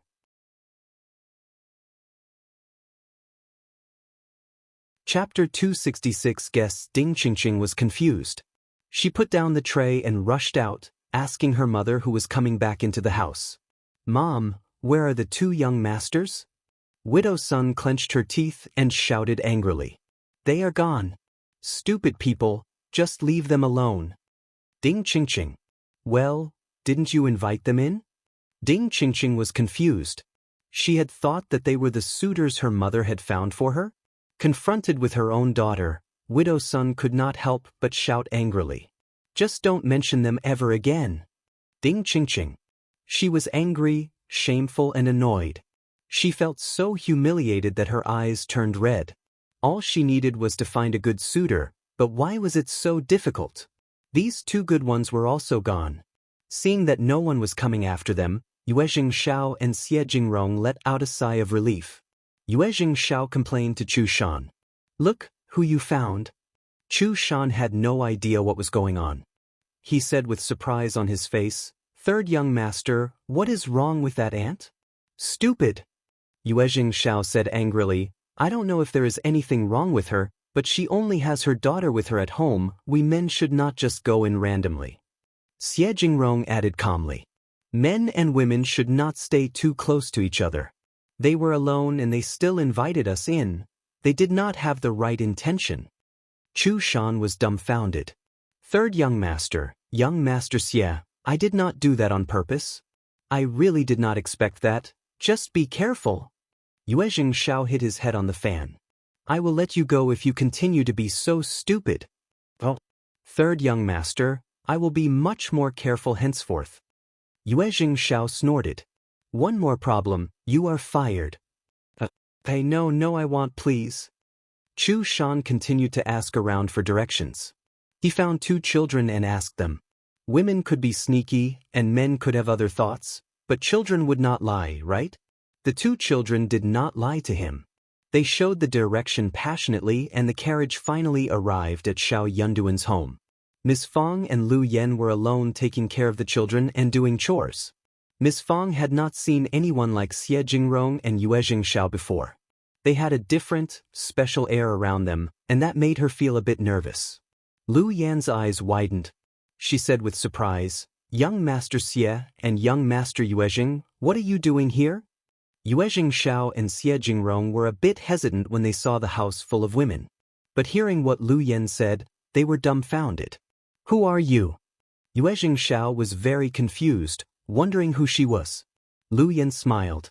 "I am the maid working for Officer Chiao. I met you at the mansion." "Oh, okay." Both of them felt slightly assured. Maid from Officer Chiao's mansion was here, meaning that she was here with 2nd Mississippi. Then they had come to the right place. Shao smiled. "We are here visiting Shao Yunduan. Is he at home?" Lu Yan smiled. "Oh, you are visiting him?" "Yes, he is studying in his room. I will fetch him now."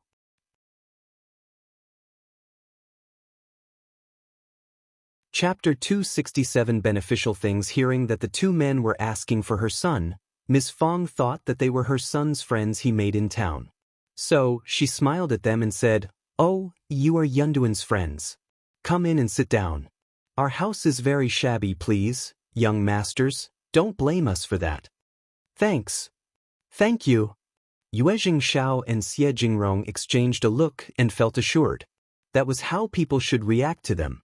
This Ms. in front of them looked quite different from the one they met just a while ago. The two of them had just sat down when Shao Yunduan arrived. He was startled too. He went forward and greeted them.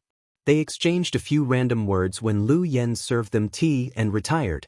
Ms. Fong took her grandchildren to the yard instead of disturbing their conversation.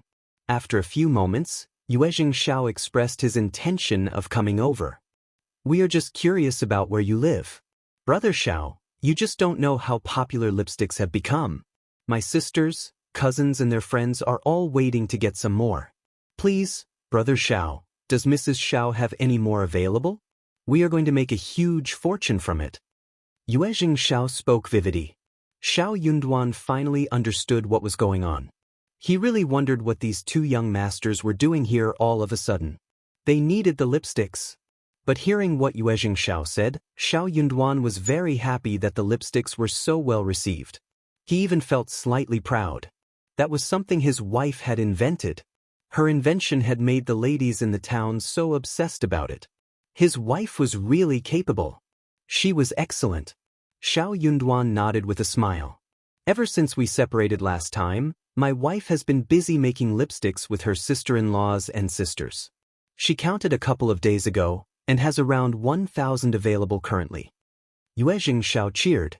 That is great. He had thought that they would get at most 500 or 600, 800 being the upper limit. But they had managed to make 1,000 lipsticks. That was beyond their anticipation. The second miss of the Qiao family, Mrs. Shao, was really capable. Before he came to this place, he even thought about providing some trustworthy servants and maids for Shao Yunduan and Xiao Xian to help them with the work. But it seemed that the help was not needed. Yuezhing Shao laughed with a smile. Brother Shao, I want them all. Shao Yunduan smiled. Sure, but please, young master Yuezhing, do remember not to reveal the source of the lipsticks to anyone. Shao Yunduan was not worried about the other sections of the family because Xiao Xian's industry could not be copied by either of them. But he was worried about County Magistrate Qiao and Madame Qiao. Yuezhing Shao came to their door personally and asked for the supply politely, only because the lipsticks were very popular and produced large profits. No one would refuse to get involved with any profitable business. He wasn't sure about the county magistrate, but if Madame Qiao knew that his wife was able to make so much money, she would never leave her alone. Yuezhing Shao knew clearly what those people were up to. He said calmly, Don't worry, Brother Shao, I remember it well. I will tell my servants never to reveal a thing. And, don't call me young master Yuezhing, just call me Brother Yuezhing instead.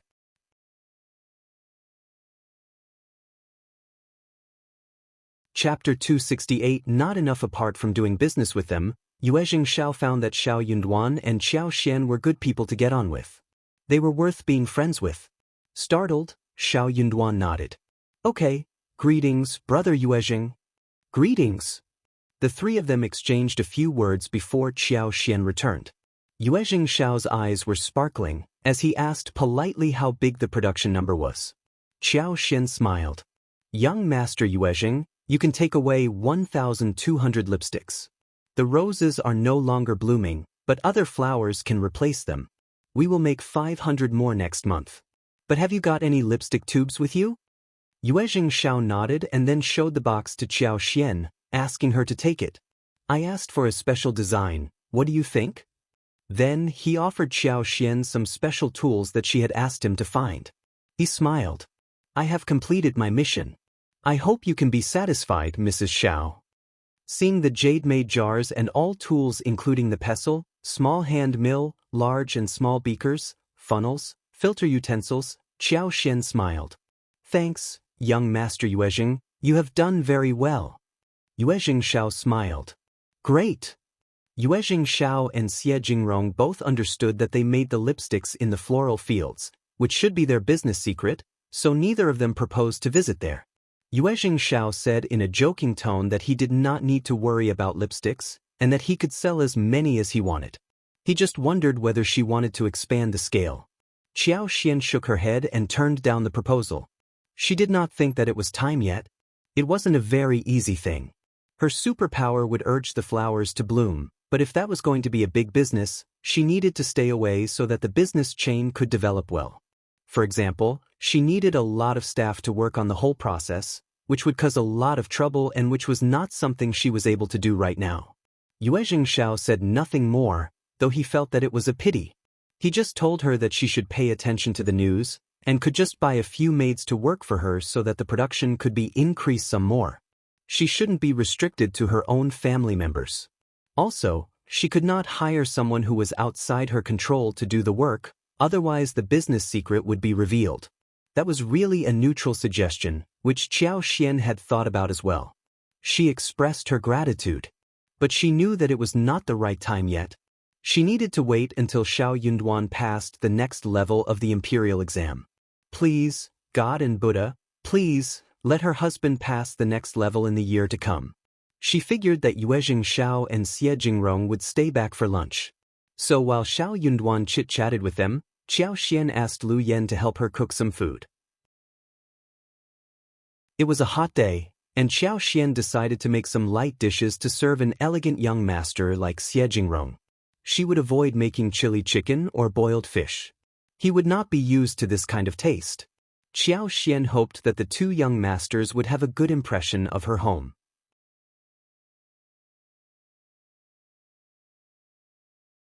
Chapter 269. Broad-minded brother Xiao Xian thought for a while, and instructed Lu Yan to kill the chicken. She went to the flower field to pick some wolfberry sprouts, and then to the vegetable yard to get some fresh loofah and beans. She also dug out some yams from the cellar, cut a handful of leeks, and went home. She made Lu Yan wash them all. Then, she went to the yard to pick 2 large round watermelons and let them soak in the spring water. She picked some egg-sized tomatoes. The 2 young masters were lucky. Even she herself had not eaten the ripe tomatoes yet. For lunch, she stewed chicken with Boletus and Hericium arenaceus, and battered the crucian carp with a thin layer of paste and fried it in oil. After that, there were many small river prawns that were braised and baked 2 days ago. In the meanwhile, there was steamed mandarin fish, scrambled eggs with tomatoes, and loofah soup. Beans, wolfberry sprouts and yams were all served as cold dishes. She cut the beans into pieces about 2 inches long, blanched them and placed them on a plate neatly, sprinkled some salt and drizzled them with sesame oil. Wolfberry sprouts were also mixed with sesame oil, salt and vinegar after being blanched. Some seasoning and scallion slices were added to yams and wooden ears, after being blanched. It was a table full of meat and vegetable dishes. The meat dishes were clean and bright, whilst the vegetable dishes were fresh and tender. For a farmer's family, it was an extremely good lunch. Xiao felt a bit bored. After being seated for too long, he went around in the yard, and Shao Yunduan kept him company. Xiao laughed when he saw the spring in the backyard. Brother Shao, you are really excellent to have got the spring. It is fun to watch.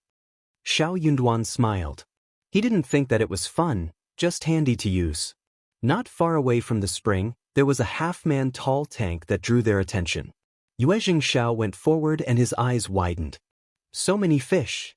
You have kept so many kinds of fish which even I don't know about. Xie Jingrong also had a look and found it amazing. He could not help but feel gratified. Yeah, I have never seen these many varieties of fish. That was true. He was a young master who had either seen the goldfish or carps, or fish being served as food. He had never seen these many kinds of strange fish that were swimming in the tank. Shao Yunduan said, "My brother got the fish from the river. We keep them alive till we can't finish them. If we feel like eating one, we will get one out and make a dish of it. That is cool. Look at the hopping fish. They must taste really good. Brother Shao, your home is fun." Xiao could not help but feel a bit envious. Xie Jingrong raised his eyebrows and walked towards a wall. He was looking at the pots of orchids on the shabby wooden shelf in full concentration. Xiao was attracted. Wow, these are orchids, they are so lively too. Vividly growing. Shao Yunduan smiled. These are brought from the mountains. They look beautiful, so they were planted here. Xie Jingrong sighed. Brother Shao, you are so broad-minded. These are not ordinary orchids. These 2 pots are spring swords. This is the plain lotus tripod. This and this look like spring swords, but they are different, and here are the jade orchid and mullein, but they are not exactly the same. Should be a variant, I believe. Brother Shao, spring swords and plain lotus tripods are really difficult to get. These variants are so rare. Not many people are able to get one variant for one single plant throughout their whole life. Brother Shao, your flowers are worth a lot of money, judging from the leaves, shapes and colors.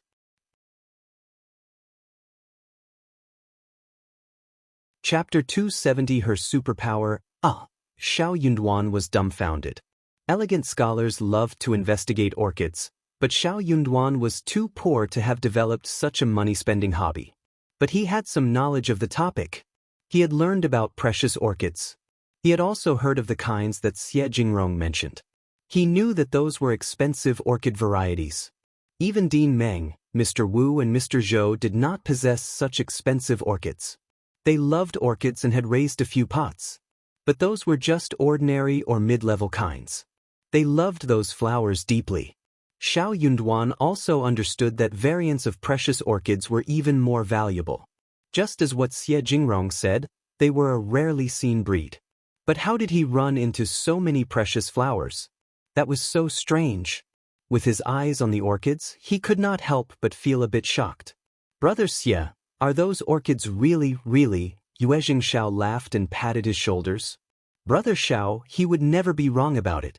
He has many floral houses where orchids are kept, and has more than 20 to 30 kinds that belong to the first-class categories. Shao Yunduan. Brother Shao. Xianxia laughed.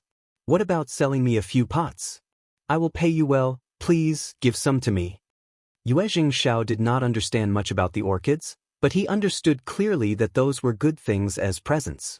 When those orchids were sold to some officers and noble people, his reputation would definitely rise and the receivers would be glad to have them. Xie Jingrong thought for a while and said, Brother Shao, if it is okay, could I get 2 pots too? I want one variant of jade orchid and one variant of ink orchid. If the variant of spring sword can be given to me, that is fine too. Xianxia smiled. Brother Xie, that is more than 2 pots. Xie Jingrong ignored him but looked at Shao Yunduan. Shao Yunduan was a bit hesitant. He smiled. My wife is taking care of the flowers here, I need to talk with her. Also, we are friends, the price is totally negotiable. He could give the pots to them if they belonged to him, but he needed to ask Xiao Xian first. Xianxia could not wait but urged him to ask her. Shao Yunduan smiled and turned to find Xiao Xian. Xiao Xian got a bit shocked when she heard the news. She could not help but feel emotional. How did that happen? That was probably because she had the superpower. Her superpower helped her to find the precious categories. Then, the superpower helped her grow the orchids and turn them into variants. Some turned excellent, and some turned bad. All of them were valuable, but some were worth nothing. Really valuable. Therefore, Xiao Xian would use her superpower to make the orchids better so that the flowers would turn precious. So, the flowers in her space must be far more precious. Chapter 271 shocked the couple exchanged some thoughts and found that they both had the same idea.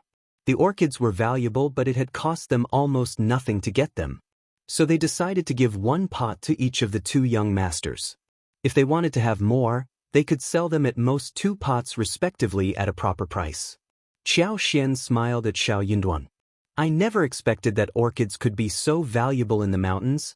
We can go and fetch some more if we get time. Shao Yunduan smiled, fearing that she would get disappointed if she failed to find any more. These aren't vegetables in the garden, how can they be found so easily? It is our luck to have found these orchids. If it is very easy to find them, people could have gotten them earlier. That was a reasonable thing to say. Xiao Xian nodded with a smile. She put forward a slight look of disappointment. Yeah, you are right. She could not possibly reveal her superpower, nor could she do anything big to tell others that she could turn the orchids into expensive and valuable varieties. She could not explain everything with just luck. However, on the positive side, this basically meant that she had one more industry to develop. She could build an orchid base to cultivate new variants and promote some for auction. That meant keeping a low profile. Also, those things needed to stay rare, so they could be valuable. The more there were, the less they would cost. She needed to hold an auction so the goods could look valuable. Shao Yunduan expressed his ideas and Yuezhing Shao, Xie Jingrong picked one pot respectively and bought 2 more. Yuezhing Shao decided to take them home as back presents, while Xie Jingrong bought them out of his own hobby. The 2 men did not hesitate at all. Shao Yunduan had so many here. Also, Shao Yunduan did not seem to be interested in the flowers either, so they were assured that they could take them home. They would not have wanted to take them if Shao Yunduan was unwilling to share. They gave them 1,000 liang. That was the market price. Shao Yunduan accepted the money since they picked what they wanted very fast. Soon, Xiao Xian had lunch ready and asked the 3 men to gather at the table. Shao Sanlang and Shao Delong were both home, and when they saw the honored guests, they felt quite nervous. They greeted each other and left. At lunch, Shao Yunduan kept Yuezhing Shao and Xie Jingrong company at one table, whilst the others were eating at another. The table in the kitchen was very small, and Shao Sanlang as well as Shao Delong ate in the backyard with food. They did not mind the treatment. They did not want to share the table with Shao Yunduan and the 2 young masters. Seeing the table full of food, Yuezhing Shao and Xie Jingrong were shocked. They had eaten all kinds of expensive dishes, but they were shocked to have been presented with such a large table of dishes within a short period of time. Especially those cold dishes, the snow-white yam slices and fungus were distinct in black and white, and they were very crisp and refreshing at first glance. The wolfberry buds were green and refreshing, the beans were green, and the sesame paste was glistening on top, which instantly made it look attractive.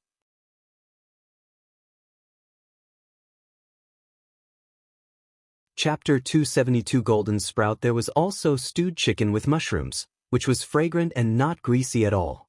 Braised crucian carp was cooked with a thin layer of gravy. The color was bright red, looking very tempting. Loofah soup tasted light. There was also a plate of scrambled eggs, golden and glistening red, pleasing to the eye, and it smelt a little sweet and sour, which made people feel like devouring it immediately. Yuezhing Shao could not help but admire and respond with a smile. Mrs. Shao made all of these, right? Brother Shao, you are so lucky. Hearing the words, Shao Yunduan felt very pleased. My wife is very good at cooking. Please eat.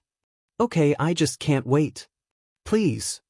Xie Jingrong kept praising the food during the entire time, and Xie Jingrong, who was rarely talkative, agreed with Yuezhing Shao. They could not help but feel emotional. How could a rude person like County Magistrate Xiao have such a smart, wonderful daughter? Moreover, County Magistrate Xiao had no idea about this at all. He would have regretted deeply if he had known about this. They had never eaten tomato with scrambled eggs before, and Yuezhing Shao could not help but ask, after he had a taste of the fresh and sour dish. Shao Yunduan had once watered the plants, so he said, "My wife brought this plant home from a wild field. She calls it tomatoes." Yuezhing Shao asked Shao Yunduan to get some more for his own garden at home. Shao Yunduan smiled. "I will talk about this with my wife." Yuezhing Shao laughed and teased. "You are so much fun. Okay, you can talk about this." Xie Jingrong smiled and admired Shao Yunduan. Very few people respected their wife in this way. After lunch, Lu Yen and Yang Xiaoni came to clean up the table, whilst in the kitchen, Qiao Xian and Tao Tao boiled some water and made some new tea to serve them. Qiao Xian brought out the tea leaves she had taken home. After a few times, they had continued to process tea leaves at home. Tea leaves could be sold too, and the leaves should not be wasted. Therefore, when Ms. Fang asked Lu Yen to serve them the tea, she used the rough leaves. But when Qiao Xian served them, she offered the tea that had an amber, yellow tinge. Xie Jingrong and Yuezhing Shao's expressions changed as they smelled it. Yuezhing Shao took a sip and turned to Xie Jingrong with surprise. "Brother Xie, please, take a sip and tell me. Am I confused or something? How can this taste so much like golden sprout?" Golden sprout? Qiao Xian and Shao Yunduan exchanged a look between themselves and she smiled. "That seems like a nice name." Xie Jingrong tasted the tea, slowly put down the teacup, and gave Xiao Yunyun and Xiao Xian a complicated look. This is definitely golden sprout, absolutely right. Is this what you found in the mountains? Unfortunately, it is not a good way to fry it. It is slightly jerky. The tea leaves are also a little browned, the color is not correct, and the fragrance is not fully soaked. But it is first-class tea, and the well-processed golden sprout would cost at least 40 liang per half a kilo. Yuezhing Shao could not help but feel speechless. Brother Shao, you really have everything. The tea leaves you offer are so expensive and rare.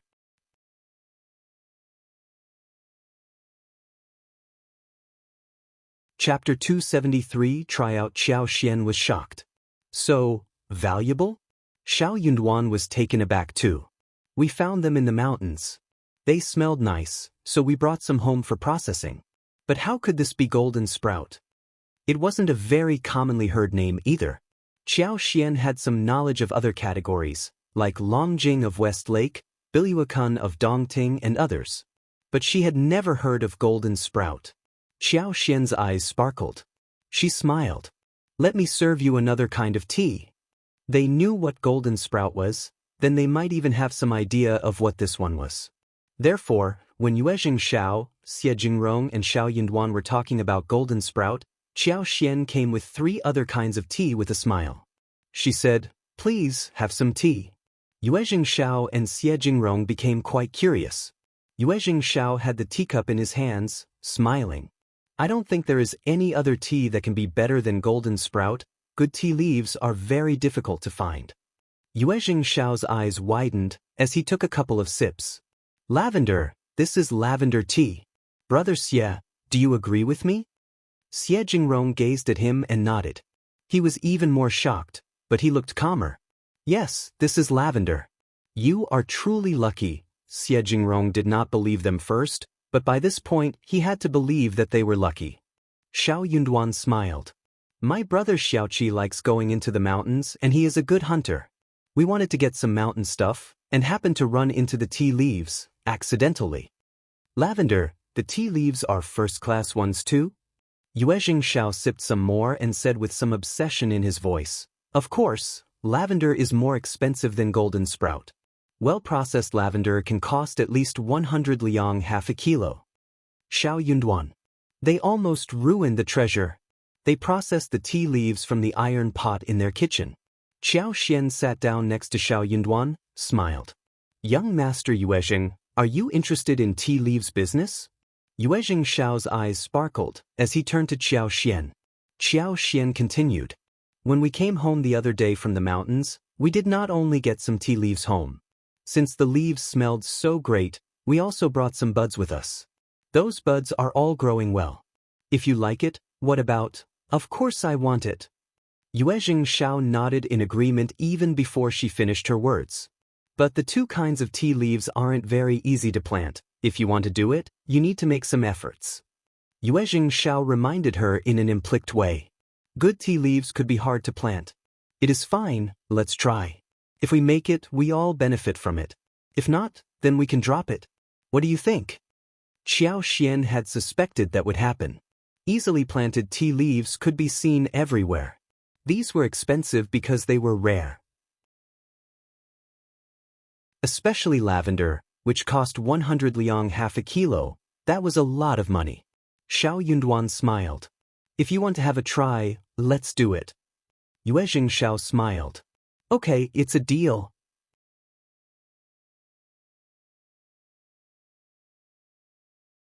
Chapter 274 More jealousy? You can do the planting. Anyways, we don't have any golden sprouts and lavender in our province, and they are rarely seen in the southwest too. If the planting goes well, I can surely sell however much you have. Xiao Xian smiled. Okay, but I have one condition. Young Master Yuezhing, please find me a good tea leaves processor. Of course, otherwise we would ruin the best tea leaves. Yuezhing Shao nodded and could not help but look at the tea leaves in his cup, feeling a bit concerned. A good stir-processed lavender had slender and compact strands, and the color was purple and black. The brewed tea was crystal clear with a hint of purple, very beautiful, with a sweet taste in the mouth and a long aftertaste. More interestingly, the scent varied depending on the water temperature, the fire temperature. There could be various kinds of scents coming out of the tea leaves, the scent of roses, beans, fresh olives, herbs, chestnuts, grass and so on. Unfortunately, tea leaves were difficult to process and fry, even harder to breed. Therefore, the production was always so small. Much smaller than that of golden sprout. The two sides worked on the deal and decided to finalize the contract in detail. They could not finish the work within one day. The tea leaves would need more than a couple of days to come into existence. Xianxia and Shao Yunduan needed to have a talk about how to continue. Shao was glad. He believed that it was a trip worth the while. He trusted Xianxia and Shao Yunduan, so when they claimed that they could do that, they would definitely make the tea leaves grow well. Xianxia could not help but ask, "Can we take a look at the tea leaves' buds?" He had drunk the tea, but he had never seen what the tea trees looked like. Shao was also motivated. He smiled and nodded. "What about us checking it out together?" He looked at Shao Yunduan and Xianxia. "What else do you have? What about sharing them with us together so we can have a look at them?" They were getting really jealous of what this couple had. Xianxia laughed and exchanged a look with Shao Yunduan. "We have 2 or 3 mews of watermelons, very sweet. What about having a taste of them? We also have 30 bee boxes and a lot of honey at home. It is really good, and we can give you 2 jars each when you leave." She had many other good things too, like the jelly, the rose and jasmine oil, gardenia oil and so on. But she decided to leave them for later. She had already created too many surprises today for them to accept. She was going to release the good things little by little. For real? Shao's eyes widened. Xianxia could not help but feel really surprised too. Shao had been joking, but Xianxia did give him an answer. "Of course." Xianxia blinked and smiled. Shao Yunduan smiled too. Soon Lu Yen carried the watermelon into the room and Shao was shocked. "What a big watermelon! Brother Shao, you really have watermelons." Shao Yunduan smiled. "Yes, we dug the buds from the mountains and they grew well. This is more than well. It is excellent. We rarely see watermelons of this size. Look at the color, it should taste great." Shao sighed and found that he was getting a bit numb in head. Xianxia felt the same. His family had watermelon fields that produced fruits in summer, but they never had much yield.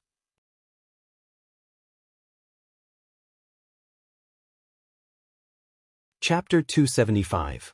Worth the while. Every year in summers, only those with important status in the mansion would be able to get a few, and concubines as well as disgraced children of concubines would normally get at most one. Watermelons were the best fruit for summer, and those at the mansion loved it. So did he, though he did not have much knowledge about farming. Watermelons were never large in number because it was never easy to take care of the fruit. The watermelons would not grow well due to the constant, heavy rain in May and June.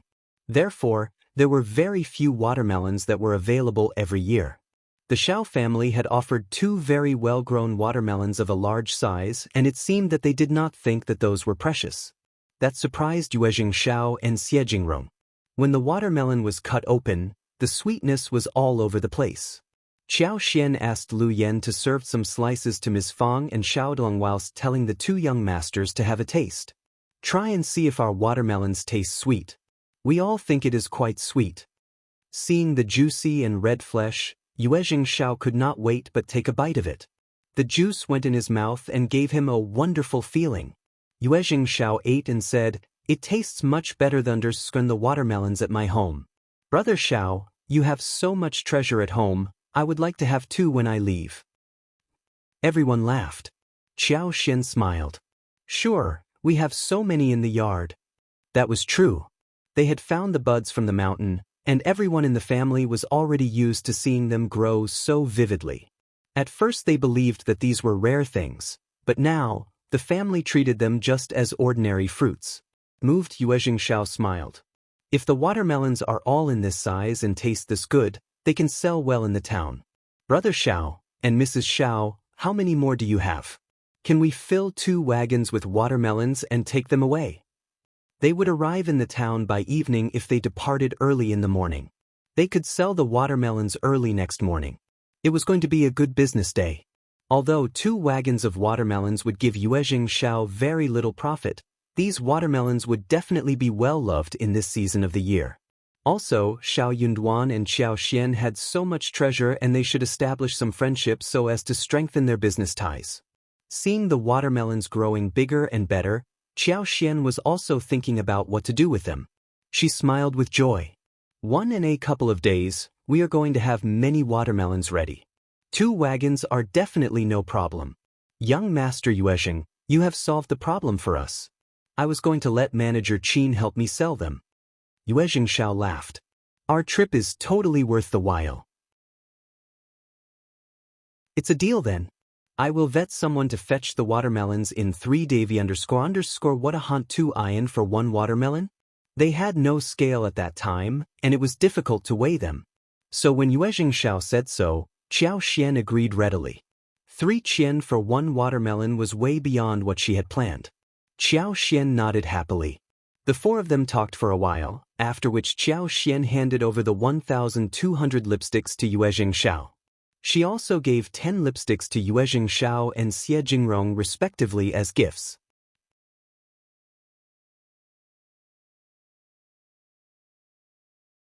Chapter 276, Low Profile Translator, Henyi Translation's 1,200 lipsticks were worth 2,400 liang. Xiao accepted the money, and for a while, she felt a bit dizzy in her head. She had turned so rich instantly. When Yuezheng Shao and Xie Jingrong left, they were given some first-class tea leaves, 2 bottles of honey and 4 big watermelons. Not to forget the orchids. As the wagon left the village, Yuezheng Shao looked at the wagon filled with stuff, laughing emotionally. These are all good things. How can the Shao family have so many good things? The trip is totally worth the while. Xie Jingrong added. In hindsight, we offered them very few presents. We will make it up to them later. Yuezheng Shao nodded. Yes, we should. The Shao family was lucky to have these 2 people. Shao Yunduan, for example, was quite learned and well-mannered. He was going to have a bright future, they believed. They spoke for a while and found the Shao family getting more interesting. Xie Jingrong whispered to himself that when Shao Yunduan made it to the next level of the imperial exam, the Shao family would definitely get more and more promising. After they left, Shao Yunduan gave 2,000 liang to Xiao. They had earned 4,400 liang within a day. As the notes were held in their hands, they felt really motivated. Xiao smiled. We have some savings now. However, this amount of money was not enough to counter her father. So, they still had to remain low-profiled. Xiao gave 200 liang to Ms. Fong. She accepted it and smiled. This is great. I have got enough savings now. After the autumn harvest, we will rebuild our house, so you can all have a better place. That sounds great. Xiao's eyes sparkled, and she smiled. Mom, you are so considerate. We have money now, and we can build a bigger and better place. Then we can all have a happy life. Ms. Fong smiled. Thus, the house has to be very big. In a couple of years when you all have children, the house is going to be bustling. Startled, Xiao agreed. But she felt a bit unsure. Her 3rd brother and 3rd sister-in-law were so much in love with each other, and they should have a child very soon. But she and Shao Yunduan were a bit different. Xiao did not want to divorce Shao Yunduan because she liked the Shao family. Moreover, she liked Shao Yunduan in particular. Although her father-in-law was not clear in mind, he did not affect her much. Moreover, her mother-in-law always took her side. That flaw was not so bad. Also, there was never a perfect thing in the world. She was quite satisfied with the family she was in now. But she wondered what her husband thought of her. If he did not hate her, they could just live together forever, right? When Ms. Su and everyone else returned, Xiao gave them 10 liang respectively, telling them that the lipsticks sold well and they were all going to get a bonus. Ms. Su thanked her happily. Yang Xiaoni was so shocked and glad to receive so much money. She smiled brightly and asked repeatedly, Are you sure this is for me? Are you sure? She laughed like an idiot. Miss Su could not help but roll her eyes inwardly. Her third sister-in-law was so dumb.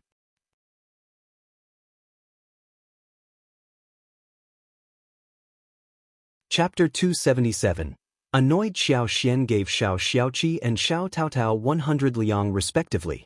But for their company into the mountains, they would not have obtained such great tea leaves like golden sprout and lavender. Shao Xiaoqi and Shao Taotao knew that fifth sister-in-law was very generous. So, they accepted the money and thanked her gratefully, adding the money to their personal savings. Thinking that Shao would send his men to fetch the watermelons in 3 days' time, Xiaoxian took out some time to visit the garden and help the fruits to grow with her superpower, so that the watermelons could grow better and faster. In the town, Shao and Xie Jingrong reached the hotel around 4, when the guards presented an invitation to them. County Magistrate Xiao's man, strategist Lu, had given it to them. The invitation was asking them to have dinner at Her restaurant. Both of them got really annoyed. Shao smiled. Officer Qiao is quite quick to find our whereabouts. Xie Jingrong shivered a little, asking, "Did he know where we have been?" The guard at the hostel said, "No. I just told them that you were out having fun." The two of them were out for fun. Officer Qiao would not suspect that. Nor would Officer Qiao get someone to follow them about. But Shao's face changed. "I think we should be careful about sending our men to Shaoding village." Xie Jingrong nodded. They knew about the battle inside the mansion. If they knew that they were good friends with Xiaoxian, she and her family would not have a peaceful life in the future. Both Xiaoxian and Shao Yunduan were so good at making money, which was an important secret to keep. They regarded them as friends, so they should not cause them trouble. Shao cast away the invitation, smiling lazily. "Since Officer Qiao is providing us with free dinner, we will be there. He will continue to ask us to be at the dinner, since he is the officer of this place." The Yuezheng family were running businesses, large and noble businesses. They were good friends with some generals in the northwest. Shao did not care about a small person like Officer Qiao. That was why he could not respect this person. Also, Officer Qiao was not that worthy of the respect either. Xie Jingrong frowned slightly and accepted the invitation, thinking that it made sense. In the evening, the two of them went to Her restaurant for dinner.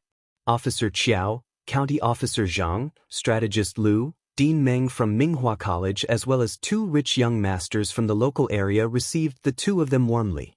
Seeing the oil-filled dishes at the table, Shao and Xie Jingrong could not help but think of the lunch they had at the Shao family, which was fresh and full of taste, much better than the dishes in front of them. Officer Qiao was so generous that Xie Jingrong and Shao had to deal with him with half a heart. Officer Qiao asked what they were doing and if he could offer some help. He did not think that they were here to only have fun. He had missed the chance to suck up to them last time when they were seeking Chinese fleeceflower root. Now that the chance came again, he could not afford to drop it. That made the two of them feel even more annoyed. They just said something randomly to get rid of the man. Shao was thinking that they should be very cautious about hanging out with the Shao family. The following day, Shao and Xie Jingrong had 2 more sets of expensive presents prepared and sent them to Shao Yunduan and Xiaoxian with a thank you note. Xiaoxian and Shao Yunduan were both very surprised. The 2 young masters were simply too well-mannered.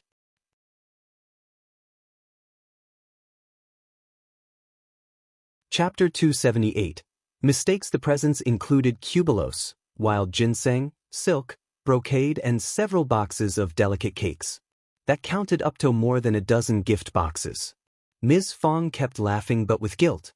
The 2 young masters are just so generous. So generous.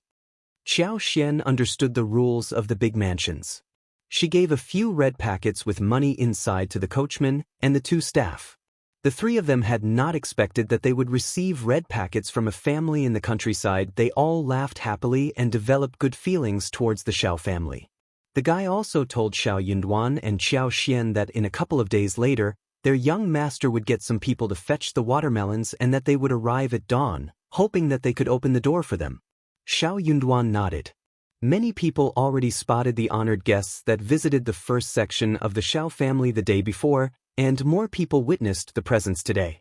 Some people were even craning their necks out to see what was inside.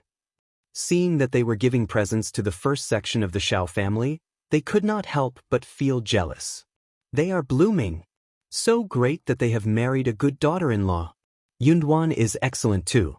What if he passes the next level of the imperial exam next year? Then it would be more than just rich people who came to visit the Shao family. True. But Widow Sun also witnessed the familiar wagon and could not help but follow up. She was also among those who gossiped. Hearing those words, Widow Sun felt both jealous and angry. She pursed her lips and snorted, walking away. She would never admit that she was regretful not to have approved of the marriage with the Shao family in the past. If she had known that Shao Yunduan was so good and had befriended so many rich people, she would have loved to establish a marriage relationship with them.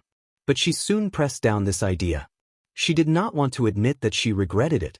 He is just a cultivated talent, and he will not make it to recommended man. It is not so easy to go to the next level, he is just dreaming. Widow Sun felt much better after consoling herself. Seeing Ms. Niu coming towards her, she suddenly came up with an idea, laughing. Your nephew, cultivated talent Shao, has become quite successful. 2 rich young masters visited their home the day before. Today they sent him so many presents. 10 boxes. They could not even carry them home with 4 arms. Honestly, I answered to the 2 young masters yesterday, and they looked so handsome and well-dressed. They are definitely not from ordinary families. Widow Sun winked and elbowed Ms. Niu, asking with a small, smiling tone. Your Myling is old enough to get married, right? Why not ask your nephew for help? You are relatives and she can marry someone handsome. If you miss it, that would be pitiful. Widow Sun wished that she could get her own daughter to marry one of them, but she realized that she was incapable of doing so. Unless the 2 of them came to the village again and she got another chance to do so. She had just had a fight with Ms. Fong, who would never introduce such great young men to her daughter. But she could still vent her anger, if she could make Ms. Niu pester her to do so.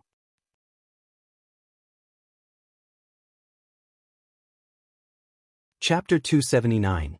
Interested, she was putting forward a good idea to Ms. Niu. Ms. Niu was also very concerned about Shao Myling's marriage, so she was quite moved after hearing that. Really? Tell me exactly what is going on? Those who could give large presents to the Shao Li should not have come from a bad family. When Ms. Niu heard about the gifts from Widow Sun, she soon had very greedy thoughts. But then she pressed down the idea. She understood clearly what was going on right now. Ms. Fong was too tough in her stance to share anything. Ms. Niu was very motivated to meet the 2 rich young masters. Even if she did not like Shao Yunduan, she had to admit that Shao Yunduan was a cultivated talent, and he should be hanging out with people from above-average families. If the 2 young masters were rich and handsome as Widow Sun said, then any of them would be quite suitable to become her son-in-law. That should not be troublesome for the first section of the family. Shao Yunduan and Ms. Fong should offer some help, right? They had to. Hearing that Ms. Niu was interested in her idea, Widow Sun became smug and started to brag more and more. She described Yuezhing Shao and Xie Jingrong as special existences, who offered presents and came to visit them personally. She surmised that they should definitely be in a good relationship with Shao Yunduan. That would make everything easy for Ms. Niu. Hearing that, Ms. Niu got so happy, though she kept denying the possibility. I am not sure, but if it works as you said, I will invite you for the wedding. Sure, I will definitely want to be at the wedding. The 2 women exchanged a look and laughed. Widow Sun kept bitching about Ms. Niu inwardly. This woman was so greedy. Why couldn't she realize the simple fact that rich young masters would not marry any countryside girls as the wife, even though Shao Yunduan was their friend? Also, Ms. Fong would never make her wish come true. Ms. Niu hurried home and talked with second uncle about this.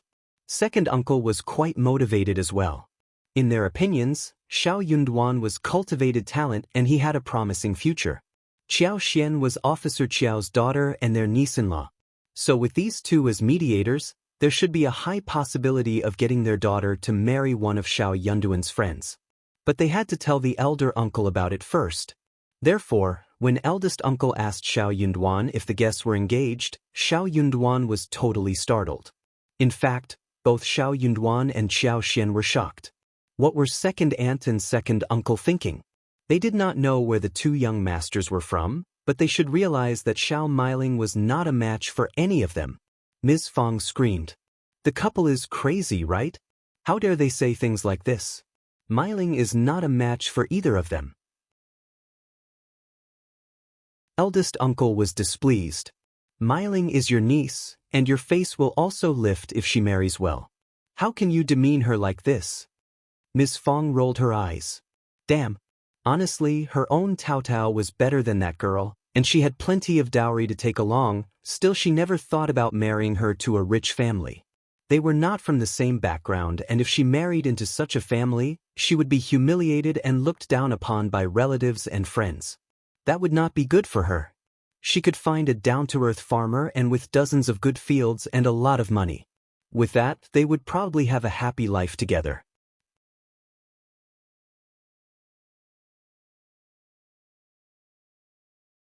Chapter 280, Dad.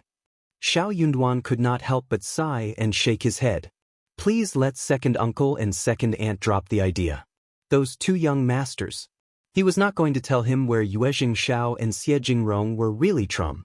What if the news spread and reached Officer Qiao? That would be so troublesome.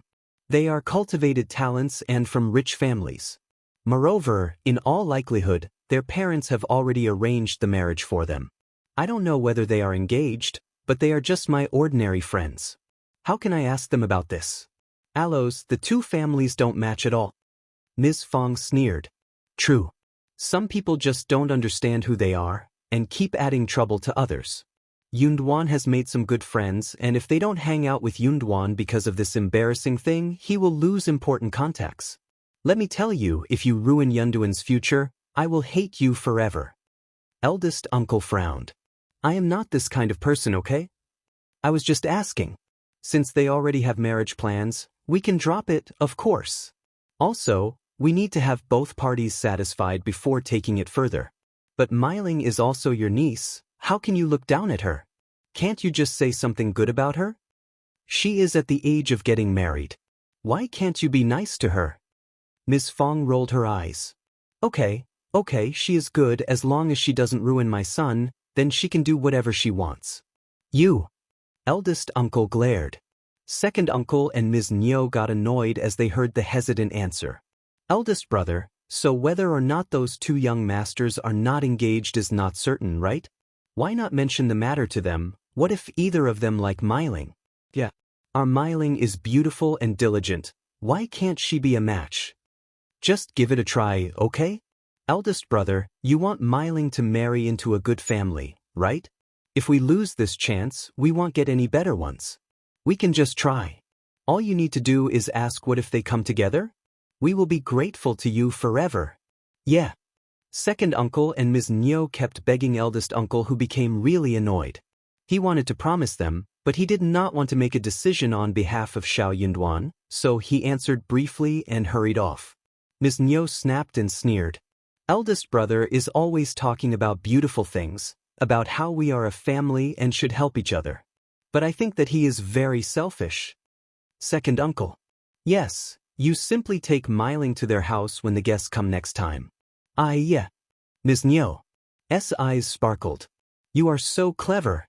I will just do that. She felt a bit sour.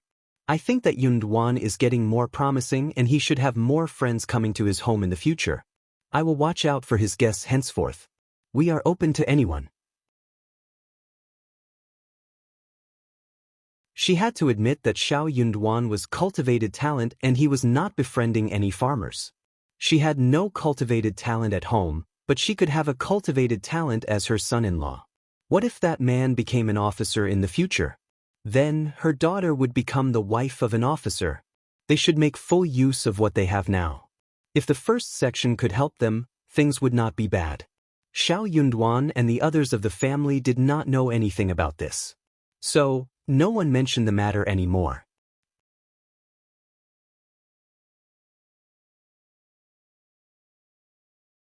Chapter 281. Going back to the capital even though there was no mention, Xiao Xian laughed inwardly and told Shao Yinduan that their second uncle and second aunt really liked dreaming. Despite that they had no idea who Yuezhing Shao and Xie Jingrong really were, they should have at least thought that people from ordinary families did not dress like that at all. They wished to climb higher through marriage, but had they ever thought about whether the other person wanted to marry someone like their daughter? Soon it was the day when Yuezhing Shao's men came to pick the watermelons. When it was dawn, the coachman as well as 2 page boys arrived. Apart from Ms. Fong and eldest uncle, everyone else was up, busy picking the watermelons. Eldest uncle also wanted to offer some help, but Ms. Fong stopped him. Ms. Fong said, "You don't have to come along. There are already so many who are in the field, and it wouldn't work if everyone went there." In fact, Ms. Fong just did not want him to see what was going on in the yard. There were so many things in the yard after all.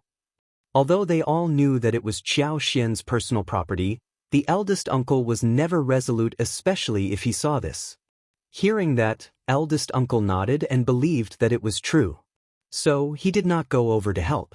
The watermelons were very large, and with so many people helping out, the watermelons filled up the wagons within 1 hour. They had 200 watermelons altogether, and the total amount was 60 liang. 60 liang wasn't that much for the first section of the Shao understand, but it was a business without cost. The amount was enough to last for 4 or 5 years. Xiao Xian did not share the money with the rest of the family, but she offered to make a delicious dinner that night. They cheered, especially young Xiaoni and Shao Sanlang, who started looking forward to the dinner already.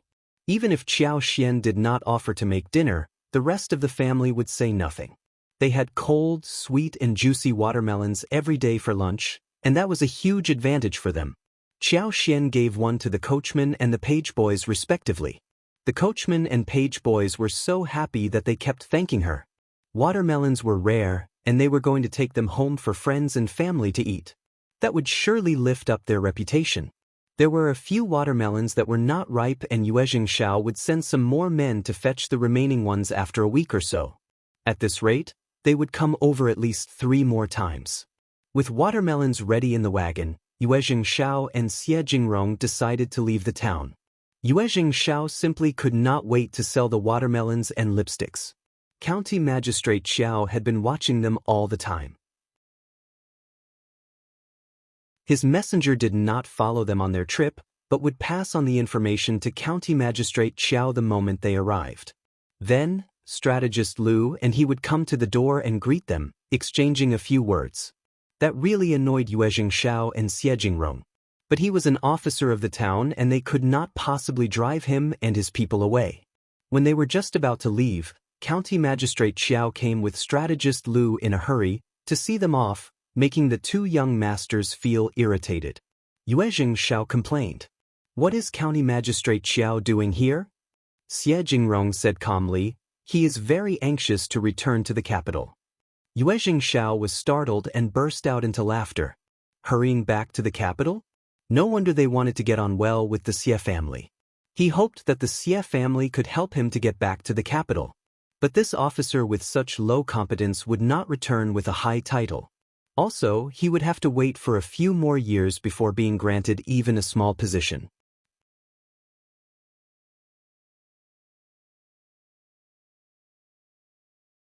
Chapter 282. Plan. County Magistrate Xiao and his gang suddenly spotted the wagon full of watermelons. Adersind Yuezhing Shao and Exili Jingrong, County Magistrate, Liao's eyes sparkled. He tried to press down his excitement and said calmly, "Strategist, you saw that too?" Strategist Lu could not help but lick his lips, drooling inwardly. That was a wagon filled with watermelons. He would like to have some too. It would be wonderful if they could eat those large, juicy watermelons and feel their coolness and texture. He had been working for the county magistrate for a few years, but he only ate 2 slices of watermelons last summer, which was given by the county magistrate. The county magistrate himself had not yet eaten any watermelons this year. Strategist Lu could not help but lament. That young master of the Yuezhing family just doesn't know that he should offer you a dozen. That was what County Magistrate Xiao was thinking inwardly, but he was not going to say it out loud. He waved his hands, pretending to be open-minded. Young Master Yuezhing is a businessman who only cares about profits. Also, I don't accept things from others for free. You are honest, officer. You never take benefits from anyone, that I know. Strategist Lu raised his eyebrows and started to think. So, do we have someone who is planting watermelons in our county? I will go around and try to see who is doing that. We can buy some too. The watermelons would be so good for the summer. County Magistrate Xiao nodded as he smiled. Good, you can go about and take a look. Try and buy as many as possible. Okay, officer. Strategist Lu smiled and felt happy inwardly. The farmers would definitely be glad to have a connection with the county magistrate when he finds them and buys their watermelons. He would get however many he wanted when he saw them. No one would ask the officer for money. By that time, he was going to get dozens of watermelons, enough for the whole summer. When Officer Qiao returned to the mansion, Madame Qiao said with a smile, "Lt is getting really hot these days, and we are not sleeping well. I decided to send some people to get some watermelons from the province tomorrow to bring home. If you need anything else, we can buy them together." Qiao Wei was spoiled and greedy for watermelons. Madame Qiao cared about her and did not want to see her suffer. Watermelons did not have a high yield last year due to the torrential rains, and the housekeeper said that one good watermelon would cost 7 qian, which was way over the budget. So only a few were bought. When the housekeeper went to fetch some more, the watermelons were nowhere to be seen. So, they needed to go there earlier this year. Officer Qiao smiled. No need to go to the capital, we have watermelons here too. He told her what Strategist Lu's plan was. Madame Qiao cheered and smiled. That is good. Just let Strategist Lu get the information and watermelons too. You are working for the county day and night, and the farmers should not ask you for money.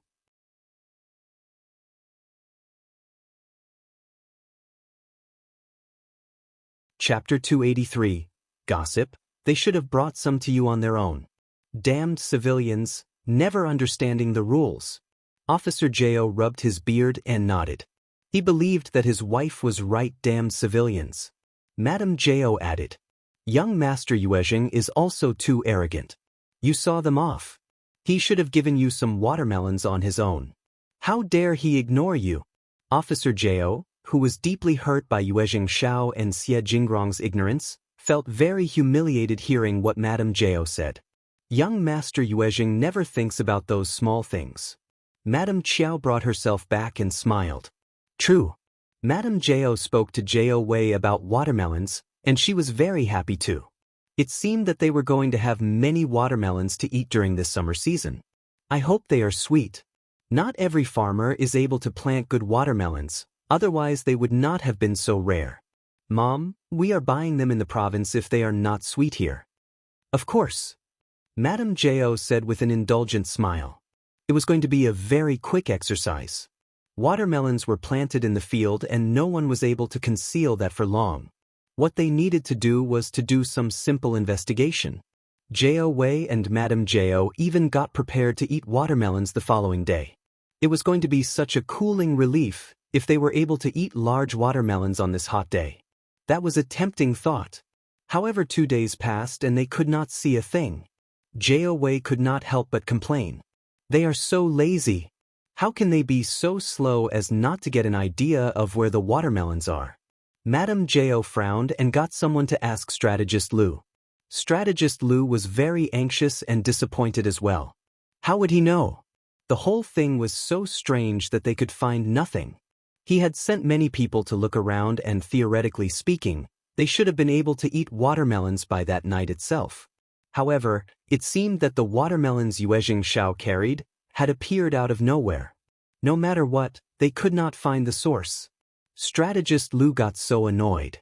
He just did not understand where the watermelons would have grown. So, he got someone to dig deeper. Before he could find anything, Madame Zhou's men came to ask him for the result. Strategist Lu had to tell the truth. Madame Zhou complained that he was useless, but she had no choice except to wait. Yet no matter how much they tried, they still could not even find out who planted the fruit, and some people even had no idea of what watermelons were. Then they heard that watermelons might have grown out in the wild field and not planted at home. Strategist Lu thought for a while and could not find out any other explanation, thus telling the truth. The county magistrate was disappointed, but he believed the excuse and dropped the idea. What a pity that the watermelons were gone. Madame Zhou and Xiao Wei felt even more annoyed. Madame Zhou sent her servants to buy watermelons from the province. Don't worry, Wei, we are going to buy many of them, even though it costs 1 liang for one. Only then did Zhou Wei drop the anger. Shao Yunduan and Xiao Xian finally let out a sigh of relief hearing that the officers stopped seeking the origin of watermelons. Although they stressed repeatedly that the family should not spread the news around, they were still quite worried. They could counter the situation if they were found, but the best thing would be that they were never found.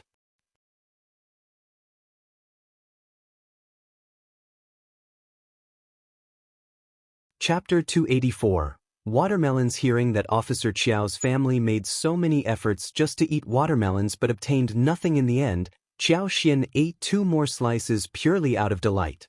Luckily, they did not let Manager Qin help them with selling watermelons. Also, they dropped the idea of giving 2 watermelons to Manager Qin. Yuezhing Shao took the watermelons home but did not plan to sell them. Instead, he was going to give them away as presents. He gave Xie Jingrong 20 watermelons, 20 to his parents, and kept 20 for himself. By this point, half the amount was gone. The watermelons were large and round, looking beautiful and tasting sweet. They were most suitable as presents.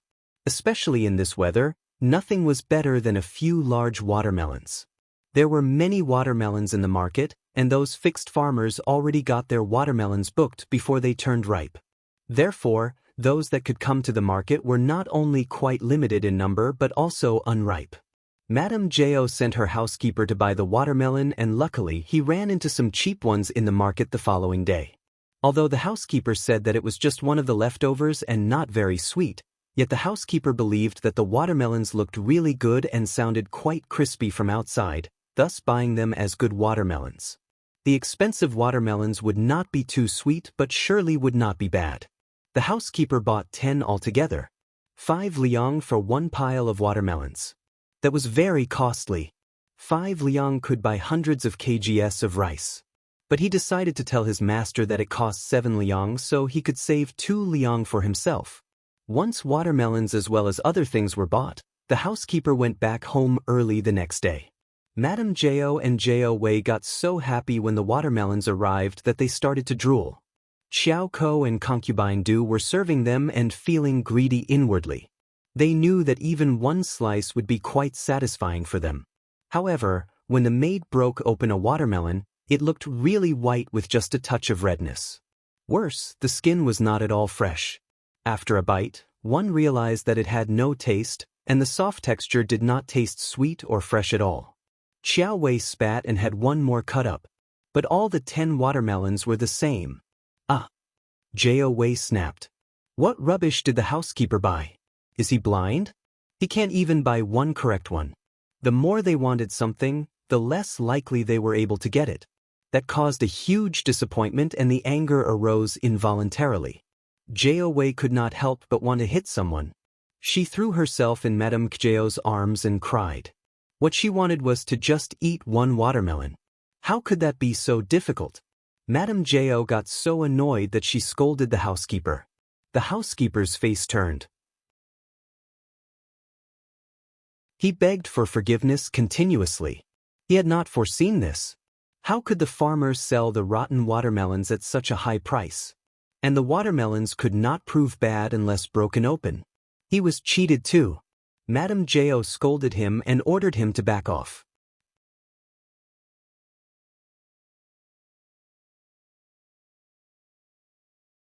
Chapter 285. Watermelons available. Of course, she knew that the housekeeper had been fooled as well. But she still felt really annoyed. Consoling Zhou Wei, Madame Zhou sent someone else to buy watermelons again. She just did not believe that it was not possible to eat 1 watermelon. She was quite vexed. Therefore, she must eat at least 1 watermelon to drive away the anger. Unexpectedly, The housekeeper never ran into anyone who was selling watermelons even after spending so many days in the province. Feeling helpless, the housekeeper did not dare to stay for too long. He returned empty-handed. The mother and daughter, along with Officer Zhou, got very annoyed by this. They could eat a few watermelons last year, but this year, they managed to eat none. They felt so horrible not to have been able to eat any. The more Xiao Wei thought about this, the more angry she became. I just wanted to eat one watermelon. How can this broken, shabby place offer none? I am so fed up with it. Distressed, Madame Zhou consoled her. It is just a watermelon, nothing precious. It is not so rare that we eat nothing good otherwise. We can get all kinds of things we want when we go back to the capital. Zhou Wei snorted and felt very displeased. Her face was sullen. It was so irritating. On the other hand, in the first section of the Shao family, watermelons were very popular. Every day at lunchtime, they would cut 2 large, round ones and have a good taste of it. Their thirst was properly relieved. Everyone present was very happy. While County Magistrate Obo's family failed to get any watermelons, 2 more wagons full of ripe watermelons were transported out of the village and headed directly towards the province. This time, Yuezhing Shao decided to sell the watermelon at the price of 3 qian for one. 3 of his friends bought them really quickly. The clients were very passionate about these watermelons, which he had given out as presents at the beginning. This fruit turned out to be so tasty and sweet, and the cost wasn't high either. They bought them for themselves and friends, and they would not resell them to anyone else. When watermelons and tea leaves were sold out, Zhou Xian started to focus upon the business of mushrooms. The sheds and materials for mushrooms were ready, and the seeds had been found. Once the project kicked off, they were going to make a fortune. With her superpower in play, Zhou Xian could easily distinguish the categories of the mushrooms, so she was never anxious about starting with this business. Miss Fang and Shao Xiaoqi could not help but feel worried for her. They were worried that the mushrooms were difficult to find, and they kept consoling her that she did not need to work so hard for it. Zhou Xian smiled and nodded, accepting the kindness.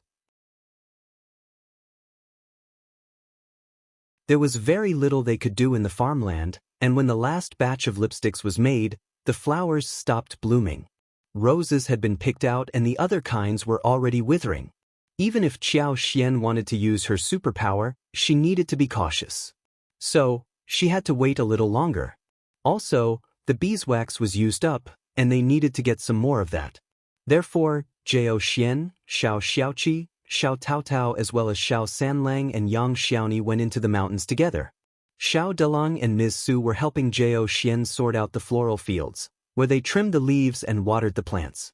Zhou Xian brought in some water that was hundreds of meters far away, and when the water was to be used, the only thing they needed to do was turn it on and the water would come. They were paid 30 won a day for their work. Shao Delong and Ms. Su were both quite willing to do the work.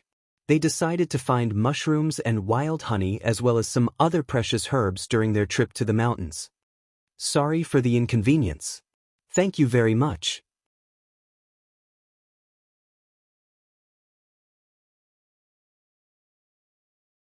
Chapter 286. Love shown off. Yang Xiaoni had never walked into mountains as deep as these, so she was both very curious and excited. She looked around, swinging her neck. Shao Sanlang wasn't all that experienced, but he was very willing to show off his knowledge in front of his wife by bragging about how interesting things were in the mountains and how he was able to get numerous prey. Hearing him say all that, Yang Xiaoni could not help but look at him with admiration. Brother Sanlang, you know so much. Odeo Xian could not help but clog her ears as she walked next to them. They were too much. They managed to track down numerous mushrooms and got more than 35 to 40 kilograms of wild honey. Shao Sanlang and Yang Xiaoni ate a lot of honey while they were dating, since he was very annoyed by how he got stung years ago. But later, they both got fed up. It was too much for them. But after so many days in the mountains, they only found 4 sites of snow fungus. Zhou Xian used her superpower every now and then, but she could not use too much of it. So, they failed to find too many.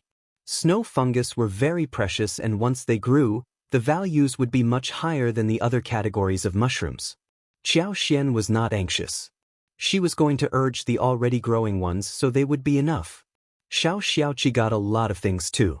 He had roosters and rabbits to take home which were enough for the family to eat. They even got 2 honeycombs on this day, and Xiao Xian had a discussion with the rest of the family that they could cease the search after the next day. They were all quite exhausted. Also, they needed to work on the honey. Shao Taotao and Yang Xiaoni both agreed. They believed that floral fields were more important, especially when the new flowers bloomed. They would need to work hard on it. Luckily, Shao Xiaoqi got 1 water deer, chubby and large, weighing around 15 kilograms. Water deer should taste really good, but it was quite timid and ran fast. It was never easy to catch it. Therefore, even finding 1 water deer made everyone happy. They all turned to Zhou Xian, asking, "How should we make it?" Zhou Xian just could not help but feel a bit helpless. They now considered her to be the chef. But it was very easy to work as a chef. She just needed to work on the pot, whilst the rest were done by the others. She thought for a while and said, "Deer, wild sheep and wild deer are almost the same. Just follow the way of making mutton. Braised, stewed, stir-fried, and boiled are definitely not bad." They all nodded and agreed. Yang Xiaoni licked her lips, saying cheerfully, "I became so hungry after hearing your words." Shao Sanlang added, "This is a large one, you can eat some more at dinner." "Yes, Brother Sanlang, you should eat some more too." "Of course." Xiao Xian and the others. They showed off love wherever they were. Miss Fong was very glad to see such a huge prey when she came home. She helped with boiling the water and removing the fur. Many villagers were drawn to watch the show. Such a large prey was rarely seen, and the villagers wanted to see what they were going to do with it. However, as they were watching the processing of the animal, a gray-haired old woman, together with 2 young men and 2 young women, arrived there. "Is this Miss Fang's home?" They all turned to look at the newcomers. "Sorry for the inconvenience." "Thank you very much."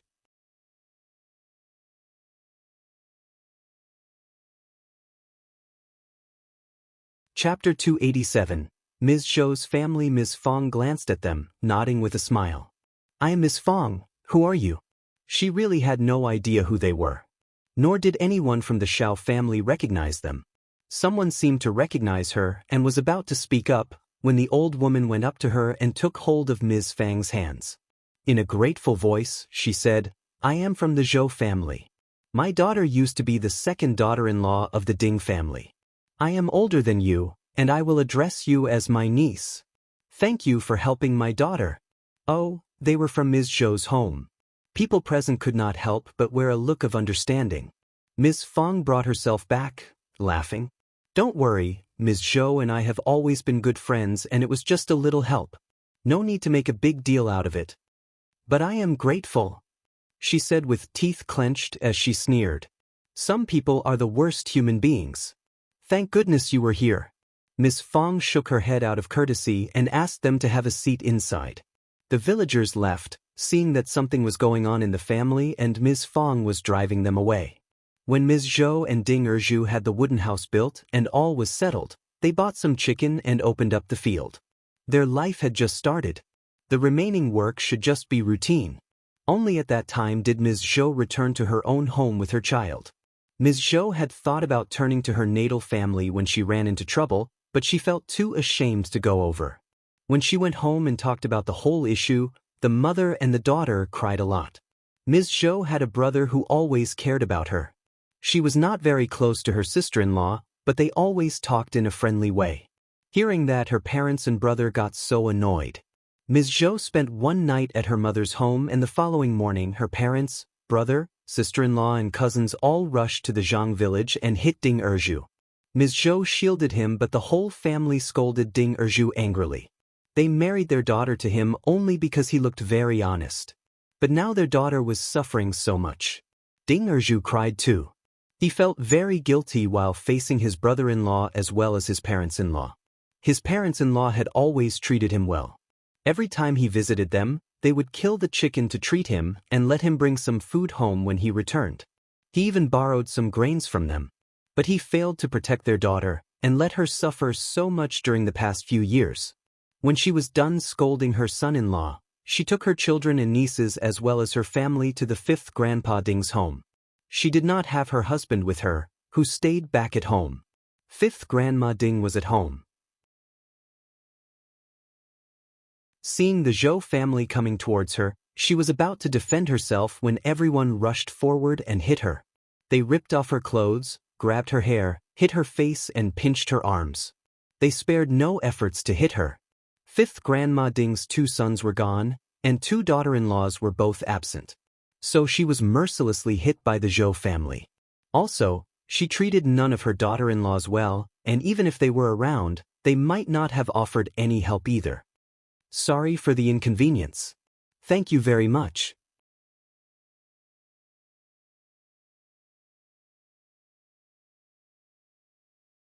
Chapter 288. Purpose. Later, Madame Zhou took her son and daughter-in-law, rushing into Fifth Grandpa Ding's home and smashed everything. They broke every utensil in the kitchen and spilled the seasonings onto the ground. But for being a farmer's family himself and not wanting to ruin the food, they would have poured all the grain into the ditch. Fifth Grandma Ding's heart felt broken. She cried and kept calling her a bitch constantly. Annoyed, Madame Zhou hit her again. They were in the midst of the fight when the Ding family finally came home. The Ding family got so annoyed that they demanded the Zhou family to repay them. Madame Zhou snapped. Repay you what? You need to compensate me for my granddaughter's life first. Fifth Grandpa Ding could not hold it in. That was her fault. She was just a child, what did she know? You believe that she can think rationally? You were so cruel as to trap her in the ancestral hall and not allow her to eat or drink anything. Fifth Grandpa Ding felt so strange when he heard this. How did she know about not getting any food? Fifth Grandpa Ding flushed out of anger. He shivered and could not utter a sound. Madame Zhou sneered. My daughter and my son-in-law are not lazy, are they? They show respect to you, right? Still, you drove them out without giving them any share in the properties. How dare you separate the family like this? Ding Sanju snapped. It was them who wanted to do so. Oh really? But you allowed them to go away, right? They were forced to move out without getting anything. It is ridiculous. Ding Sanju got very annoyed but was speechless in the end. Madame Zhou glanced at them and sneered. Since you drove them out, the relation has been cut off directly. Don't ever dare to come to us for anything good in the future. If I ever find out that you are doing so, I will slap you to death. Fifth Grandpa Ding shivered out of anger. They should never come back home too. I won't accept them either. We won't. Madame Zhou sneered. Bear it well in mind. After the chaos, they thanked those who had helped their daughter before, and then they headed to the first section of the Shao family to express their gratitude. Although many people helped the couple, the first section of the Shao family had given the biggest help. They even arranged the future for them. The Zhou family were very grateful to them, and they definitely would come to the door to express their thanks. Ms. Fong could not help but sigh, telling Madame Zhou that everything would be fine. Madame Zhou shed some tears and thanked them again, before leaving. Ms. Fong liked Madame Zhou's straightforward personality. Madame Zhou was a very straightforward person who had taught her daughter to be kind. But that did not become a merit. Ms. Fong could not help but feel bothered. It seemed that her Tao was too kind as well. She should be taught to be fierce too, maybe? The family affairs of Fifth Grandpa Ding's home became the gossip for many people, and it went on for a long time. The whole family got so annoyed, but they did not dare to turn to the Zhou family for any sort of repayment. They had to accept the loss. Sorry for the inconvenience. Thank you very much.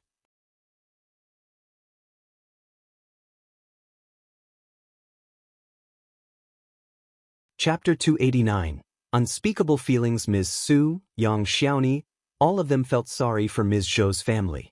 But Xiao Xian and Ms. Fong were the ones who knew what was really going on, so they exchanged a look and smiled at each other.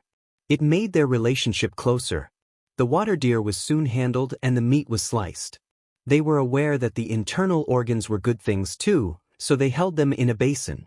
It was a huge animal that should be shared with the other sections of the family, so Ms. Fong asked Shao Sanlang to cut a few medium-level meat for them. She was not going to deliver it, nor would she let Tao Tao do that. She asked eldest uncle to do so personally. She decided not to get involved with them in any case. Eldest uncle was very displeased, but he said nothing to counter her. Sure enough, the second and the third sections of the family complained about getting very little meat. They did not say it straightforwardly, but that was exactly what they meant. Eldest uncle was feeling rather displeased inwardly. But the first section of the family did not care. They started the fire and put all the inner organs inside the pot, adding different kinds of spices for braising. The other stove was heated as well. The water deer was cut into different sizes of diced and stewed on the dried bamboo. Ms. Su was slicing the meat for frying while Xiao intended to make a dish of stewed ribs. Stewed ribs were easy to make. Rice and glutinous rice were soaked a little, fried in a pan until they turned brown, then ground and a little salt was added. She had planned to add the 5-spice powder, but it was not present at the moment. So she could only make a simpler version of it and tried to see what it tasted like. Xiao did not think that it was going to taste bad, because the fried rice smelled good. Then she could add some more spices, like star anises, fennels and cinnamon to make it fragrant. When it was time for dinner, a table full of delicious water deer was brought to the table. Everyone was attracted to the stewed water deer meat immediately. That is a new dish? It looks really delicious. They just could not wait to touch the dish. The meat smelled fragrant, and the rice flour over it had locked the freshness of the meat. As the scent of rice and meat were combined, it tasted best when eaten hot. Xiao had not eaten this kind of dish in a long while, and she had not expected that water deer, when made this way, would taste especially fresh. Then, she could make some more similar ones. The following day, Xiao suddenly felt a bit tired. She suggested that they should deal with the already existing honey first and get the beeswax, before paying a visit to the mountains. Xiao suggestion catered to what others were also thinking. Actually, it was because Xiao sensed the moisture in the air, and she predicted that it was going to rain very soon. She was very sensitive towards the air changes, and she could forecast the weather within 1 day's time. Sure enough, clouds covered up the sun at lunchtime, and the sky fell into darkness. Thunderstorm arrived and the rain poured down. They were in the middle of extracting honey and beeswax, and felt lucky that they were not in the mountains. Otherwise the rain would have been too heavy for them to handle. Xiao could tell that the rain would last for a very long time, maybe come down continuously for a couple of days. Sorry for the inconvenience. Thank you very much.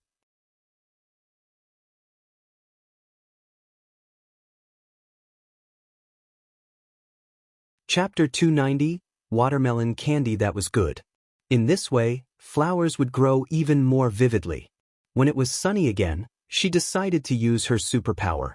Then soon, the flowers would bloom flourishingly. However, the watermelons were not in the same state. Although she used her superpower to make the watermelons grow better so that they could have stronger resistance against the environment compared to the ordinary ones, watermelons were, after all, watermelons. They were afraid of the water piled up. Water puddles rotted the fruits, and the texture as well as the sweetness would be heavily reduced. That was horrible. She decided to sell them at a lower price if Shao's men came to fetch them after a few days. With many helping hands, honey was all done. There were many jars holding them, and each of them took 1 jar home and left the rest for sale. Xiao smiled. I only need this much and I don't need the profits gained from the honey sale this time. Everyone can have a share. Elder brother, sister-in-law, though you were not with us in the mountains, you worked so hard and you should have some profits too. Shao Sanlang and Yang Xiaoni were not picky people, so they nodded in agreement. Shao smiled. 5th sister-in-law found the honeycombs and she has the final call on everything. She hoped that this kind of day would last for a long time. However, if someone became selfish in the future, they would live separately and would not have a row with each other. Miss Su had plenty of money and she was much happier right now. Yang Xiaoni did not have many thoughts. It was Qi's wife who remained to be seen. It was still raining the following day. They were all bored. Ms. Fong felt very concerned about the watermelons in the yard. Xiao Xian asked Ms. Fong and Ms. Su to fetch some large ones home. They decided to remove the seeds and make some watermelon candies. They were bored, so they had this idea, so they could save some watermelons on the way. They were both very excited and curious about it and helped along. The watermelons were slowly simmered on low heat and filtered with gauze. The amber-colored viscous syrup obtained in the end was very beautiful. When people tasted it, there was a unique fragrance of watermelon in the sweetness, which was very tempting. Xianxia had a couple of large plates in her hands and poured the syrup in them. They waited until the liquid solidified. After 2 hours, the syrup set in. When it went harder, it was cut into finger sizes and watermelon candies were formed as the new sort of snack. It was not easy to see candies in this era, so children at home got so happy to get candies like that. Shao Junyan and Shao Qing were excited, and Shao Xiaoqi and Shao Taotao were happy to eat them as well. Shao Senlang and Yang Xiaoni were no exceptions. Both of them were so happy about it. Xiao Xian tasted one and felt really satisfied. She gave it to Shao Yunduan and smiled. Sweetheart, the watermelon candies could be good snacks, handy and tasty. We can buy some yellow paper to wrap them up next time we go into the town, and we can save them in the jar. When they made the candies in the future, they could also add some crushed peanuts, crushed walnuts, raisins, mint juice, rose juice, osmanthus. That meant that they could eat all kinds of candies. Sorry for the inconvenience. Thank you very much.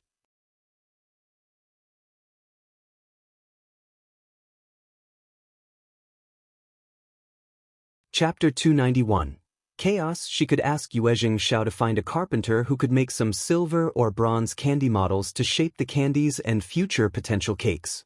The more Xiao Xian thought about this, the more motivated she was.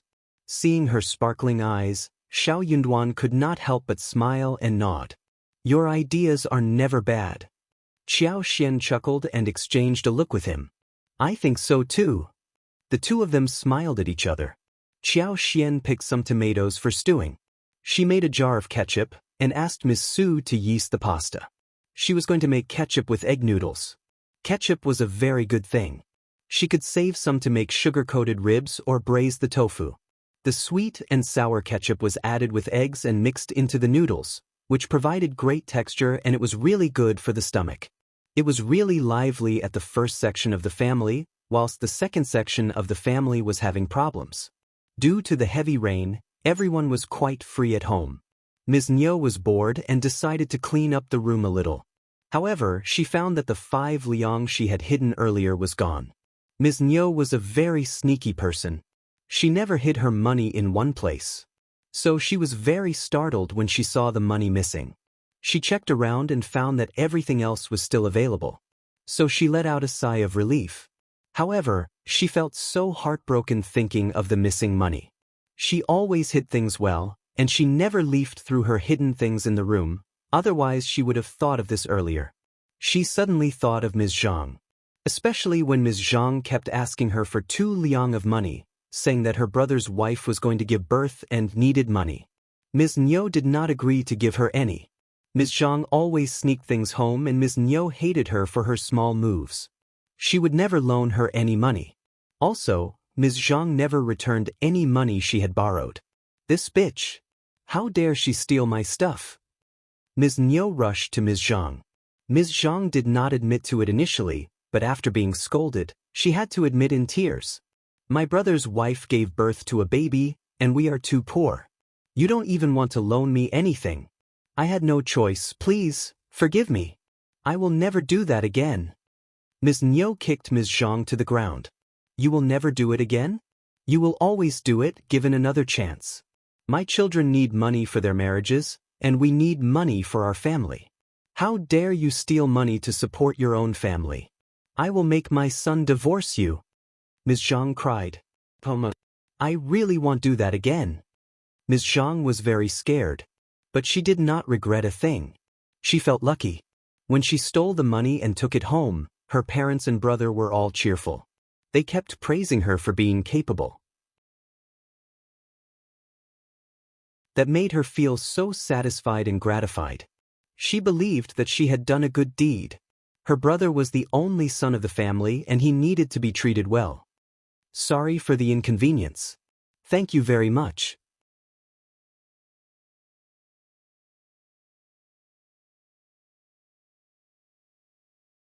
Chapter 292. Furious, her mother-in-law would do nothing more but scold or hit her. She could bear that. After all, she had given birth to grandchildren for the family, and her mother-in-law would not drive her out. Also, it was not the first time for her to hear that she was going to be driven out. Hence, she did not panic. However, Ms. Niu was really pissed this time.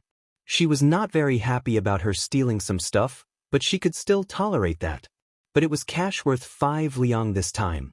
Worse, Ms. Zhang dared to sneak into her room to do the search. If it had happened once, it would happen twice. Her remaining cash would be taken out as well. Most importantly, she needed money to help her son and daughter to find good marriages, and Ms. Zhang was still focusing on her own family. What was this daughter-in-law good for? Second uncle and Shao Erlang were chatting at someone else's home but returned when they heard that something had happened at home. Second uncle's face darkened as he pointed at his son. You two go to the Zhang family to get back the money. Ms. Zhang cried. Don't please. Dad, forgive me. Ms. Niu spat at her and sneered. I will forgive you when you get the money back, but if you fail, you can stay at your own home and never return. Son, you can divorce her. Shao Erlang was startled. What? You are questioning me? Ms. Niu barked at him. No, Shao Erlang staggered. But our children are still so young. So what? You can marry another one next year. Ms. Niu sneered. I am not letting her get away with it this time. She can still be divorced even if she bore children for you. I won't let her go this time. Ms. Niu was really angry about this. If Ms. Zhang only stole a few coins, she would not have been so angry. But this was too much money for her to accept. Also, Ms. Zhang always had her own ideas. No matter how much money she stole, she would have been scolded, so she must have thought to take it all. Ms. Niu pushed Ms. Zhang and Shao Erlang out of the yard and slapped the door shut, sneering at them. Go to the Zhang family to get the money back. Without the money, Ms. Zhang will never be allowed to come back home. Ms. Zhang cried.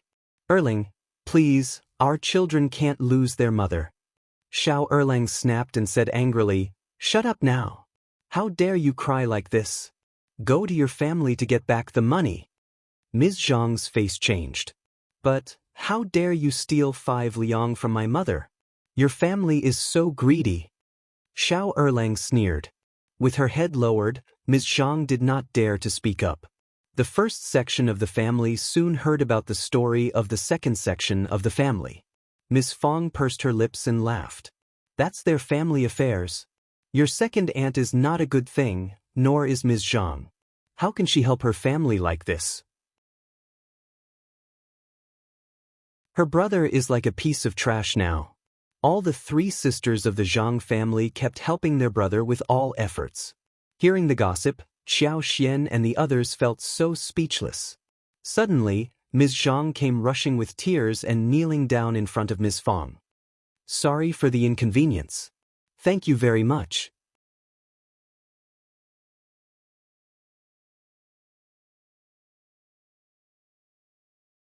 Chapter 293. Begging. Ms. Zhang begged tearfully as she said to Ms. Fong, Please help me. Mom says that she is going to throw me out of the family, but my children should never lose their mother. Ms. Fang's face changed. You. Ms. Su could not help but retreat. She did not like to get involved with anything strange. Xiaoxian was so disgusted. She stole Ms. Niu's money, thus, was getting driven out. She came to Ms. Fong for a totally obvious purpose. She was trying to ask Ms. Fong to give her the money. Xiaoxian could not help but feel shocked inwardly. She spoke up. Second sister-in-law, you can talk to us in a normal way. Why are you crying like this? People might think that Mom has done you some bad. Ms. Fong realized what was happening too. She pressed down her anger and sneered. True, what are you crying at my feet for? How annoying. Ms. Zhang shivered and ceased crying. She did not dare to counter Ms. Fong but stared at Xiaoxian. Fifth sister-in-law, I am so pitiful, please don't scold me any more. Second sister-in-law, you are pitiful but not because of us. I am just telling the truth. Xiao said coldly. You think you are pitiful, so you believe that second aunt has been wrong in teaching you a lesson? Ms. Zhang. Only then did Ms. Fong feel a bit better. She drove away Shao Sanlang and Shao Xiaoqi, but said to Shao Erlang, have her get up, I can't stand this behavior. Shao Erlang felt a bit uncomfortable but moved to help his wife up. Ms. Zhang pushed him away. Please help me. Seeing her on her knees, Ms. Fong said, Miss Su, Ms. Yang, get her up and deliver her back to the second section of the family. You have your own senior people in the family to take care of your affairs. I don't want to get involved in this matter. She would be crazy to get involved in their family's dealings. Ms. Zhang got so anxious as she looked at Ms. Fong with despair. Please, eldest aunt, loan me 5 liang? Fifth sister-in-law must easily have this much. Please, just 5 lien, I will definitely repay you. Erlang will divorce me if I don't give her the money. If my children lose their mother, you will feel bad too, right? Ms. Fong did not even change her expression. So, if your mother-in-law loves her grandchildren, she will never divorce you. Those are her grandchildren too, right? Just go back and offer a sincere apology. Ms. Zhang kept begging her. But Ms. Fong did not even want to look at her any longer. Helpless, Ms. Zhang snapped angrily. You are so cruel. Yang Xiaoni could not hold it anymore and said, Second sister-in-law, you are so unreasonable. You stole the money, and second aunt drove you away. What does it have to do with us? You think that 5 liang falls from the sky so you can have it whenever you want it. Ms. Zhang burst out in tears and was finally pulled away by Shao Erlang. She went back to the Zhang family with Shao Erlang against her will. Ms. Fong sneered. Okay, just leave them alone. We will never get involved with such stupid things. Qiao Xian and Yang Xiaoni nodded in agreement. Really stupid things. But Ms. Zhang was really bold enough to steal money from Ms. Niu. This woman had been too obsessed with helping her brother to understand what was going on. Soon, eldest uncle hurried home and asked Ms. Fong. I heard that Ms. Zhang is being driven out of the family. What is going on? Sorry for the inconvenience. Thank you very much.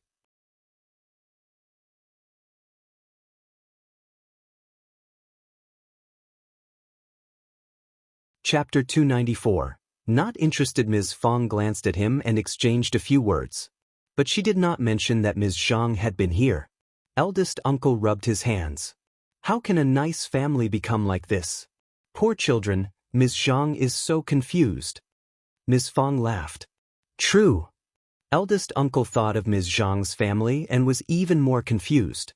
I don't think her family is able to offer this much money. Ms. Fong replied. Then, we will see if they love this daughter of theirs. Eldest uncle sighed and went to check how it was going on at the second section of the family. He even asked Ms. Fong to go with him, but she promptly turned that offer down. She was not interested at all. By the evening, Ms. Zhang returned with Shao Erlang in distress. She was empty-handed. The parents of hers would never be so simple-minded when they taught their 3 daughters to help their youngest brother. Ms. Zhang got scolded thoroughly when she asked them for 3 liang. They had no money to offer. Even Shao Erlang was scolded by his in-laws. They kept saying that their only son was precious and their grandson was going to be born. As the daughter of the family, she should offer a hand too. They would never give the money back. What was the Shao family thinking? As they returned home, eldest uncle was still at the residence of the second section of the family. Ms. Niu understood clearly what happened, judging from how Ms. Zhang and Shao Erlang looked. Her face sank and she asked them with clenched teeth. Where is the money? Nothing was returned? Ms. Niu got so annoyed as she was reminded of the money Ms. Zhang stole. She pointed at Ms. Zhang and said, What are you doing here since you can't get the money? Did they not accept your request? It seems that they don't like you either. Ms. Zhang covered her face with her hands, begging. Mom, please, I don't dare to do that ever again. Ms. Zhang had never expected that Ms. Niu would get so angry this time. She felt kind of regretful. But how her parents and brother reacted disheartened her as well. Yet she was more scared right now, fearing that Ms. Niu would really drive her out. What are you crying for? Ms. Niu shouted and pushed Ms. Zhang out of the house. Just get out of here, go back to your own home. I am not joking with you. Shao Erlang could not stand it anymore and defended his wife. Mom, please, just shut up. Ms. Niu snapped angrily. We can't have a thief at home. Your brother and Meiling are about to find a marriage soon, and the dowry and wedding gifts are not yet settled. She stole our money and you are still defending her. Chaos arose in the family. Eldest uncle rushed back home and told Ms. Fong, loan 5 liang to my brother's family. They will return it soon. It has something to do with Xilang and Meiling. We are not joking here.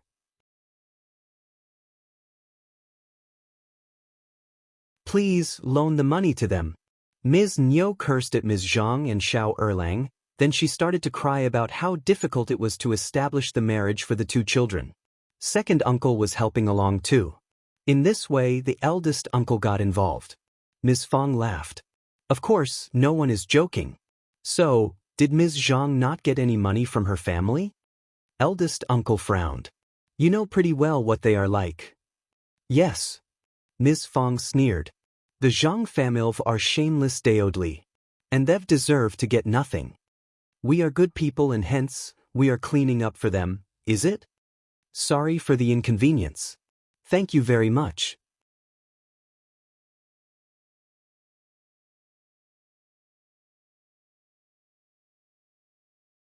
Chapter 295. Ms. Niu's twisted face. Ms. Zhang stole her own mother-in-law's money. Why should I make it up for them? You, elder uncle frowned.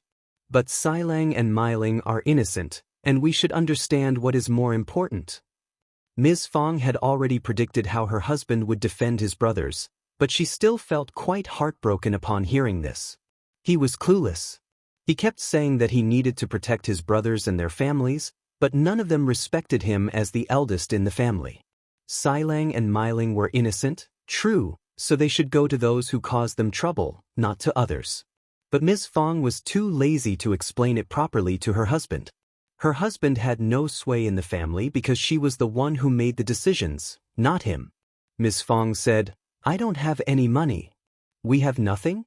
Eldest uncle did not believe her. He sighed emotionally. Don't worry, they will definitely pay us back. They are just a little tight in hand right now, and they need to establish marriages for their children soon. You all work for Ms. Xiao, everyone is paid, right? Ms. Fong nodded and said calmly, True, but Yunduan needs to visit the college every month and he needs money too. He has it all. Elder uncle gasped, asking in disbelief. Really? He did not quite believe what Ms. Fong said. But Ms. Fong did not care if he believed her. She had the final say. Yes, yes. Eldest uncle fell silent. Ms. Fong sneered. Well, I think that they can go to the Zhang family themselves. What are they afraid of? Ms. Zhang needs to be taught a lesson anyway, otherwise she will make the same mistake again and again. That is not acceptable. They can either keep their faces or their money. Eldest uncle felt distressed and walked to the second section of the family. Ms. Niu and second uncle got very disappointed when they saw that he had no money with him. Eldest brother was the master of the family. But he had no say about a thing.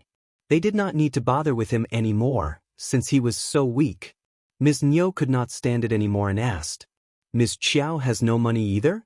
I believe that she just wants to keep the money for herself. Eldest uncle did not know how to respond. He also believed that Xiao Xian had money. Look at the watermelons she had sold. But she was not going to loan them any. Moreover, they still owed her a lot of money for his third son's wedding and he could not possibly force her to give out a loan again. Worse, she wasn't that obedient either. Ms. Niu snorted and pushed Ms. Zhang out of the yard. Just get out of here. Ms. Zhang burst into tears again. She begged and cried for help. Eldest uncle felt so ashamed. When the chaos arose here, Ms. Fong came over and asked eldest uncle to come back for dinner. Ms. Fong smiled and whispered to Ms. Niu, whose face changed immediately. Ms. Fong glanced at eldest uncle. Are you coming back? Else you can stay at your brother's home for dinner, and we will eat by ourselves. Ms. Niu suddenly urged him. Eldest brother, go home for dinner. She was not going to keep him over for dinner. Eldest uncle felt so distressed but did not dare say a thing. So he left with Ms. Fong. Hearing what Ms. Niu said, Ms. Fong felt quite happy. She was going to see how much longer he was going to tolerate it and be like this.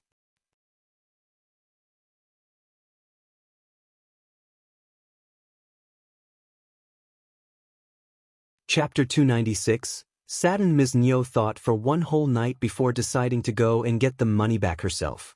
She must get the 5 liang back. Therefore early next morning, Ms. Niu, second uncle, Shao Erlang and Shao Xilang headed straight to the Zhang family and started to rummage through their home, until they eventually found 5 liang.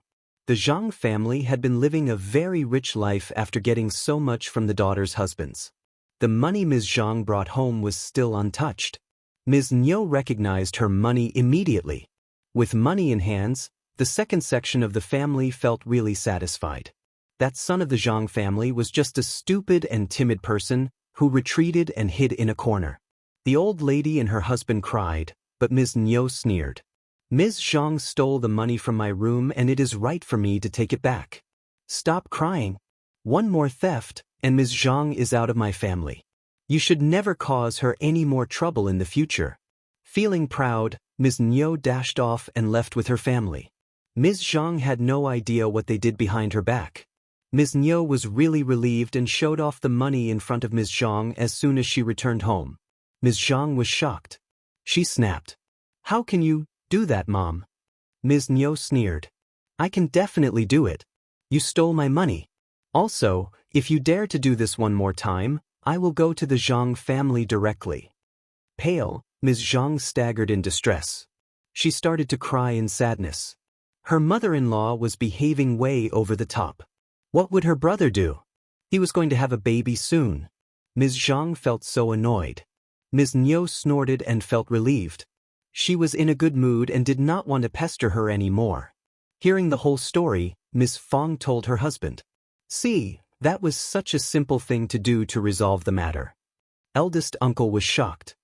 He had not expected that Ms. Fong had offered such an idea to Ms. Niu. How could you do that?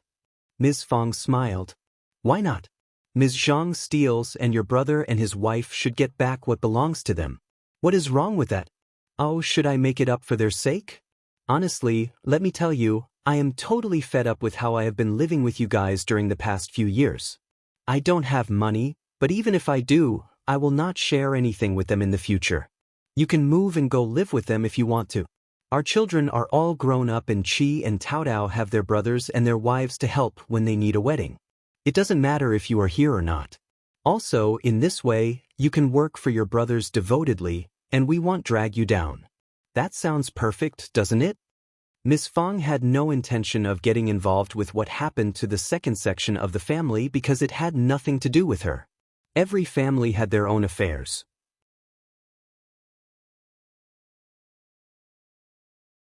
But they kept pestering her again and again. Ms. Zhang made the mistake, but she was being forced to make up for it. That was never going to happen again. Ms. Niu and her husband were cunning and kept coaxing her husband. You're tuning in to the Wang Lin's Journey YouTube channel. Don't forget to subscribe and join us on this journey to catch the most captivating stories.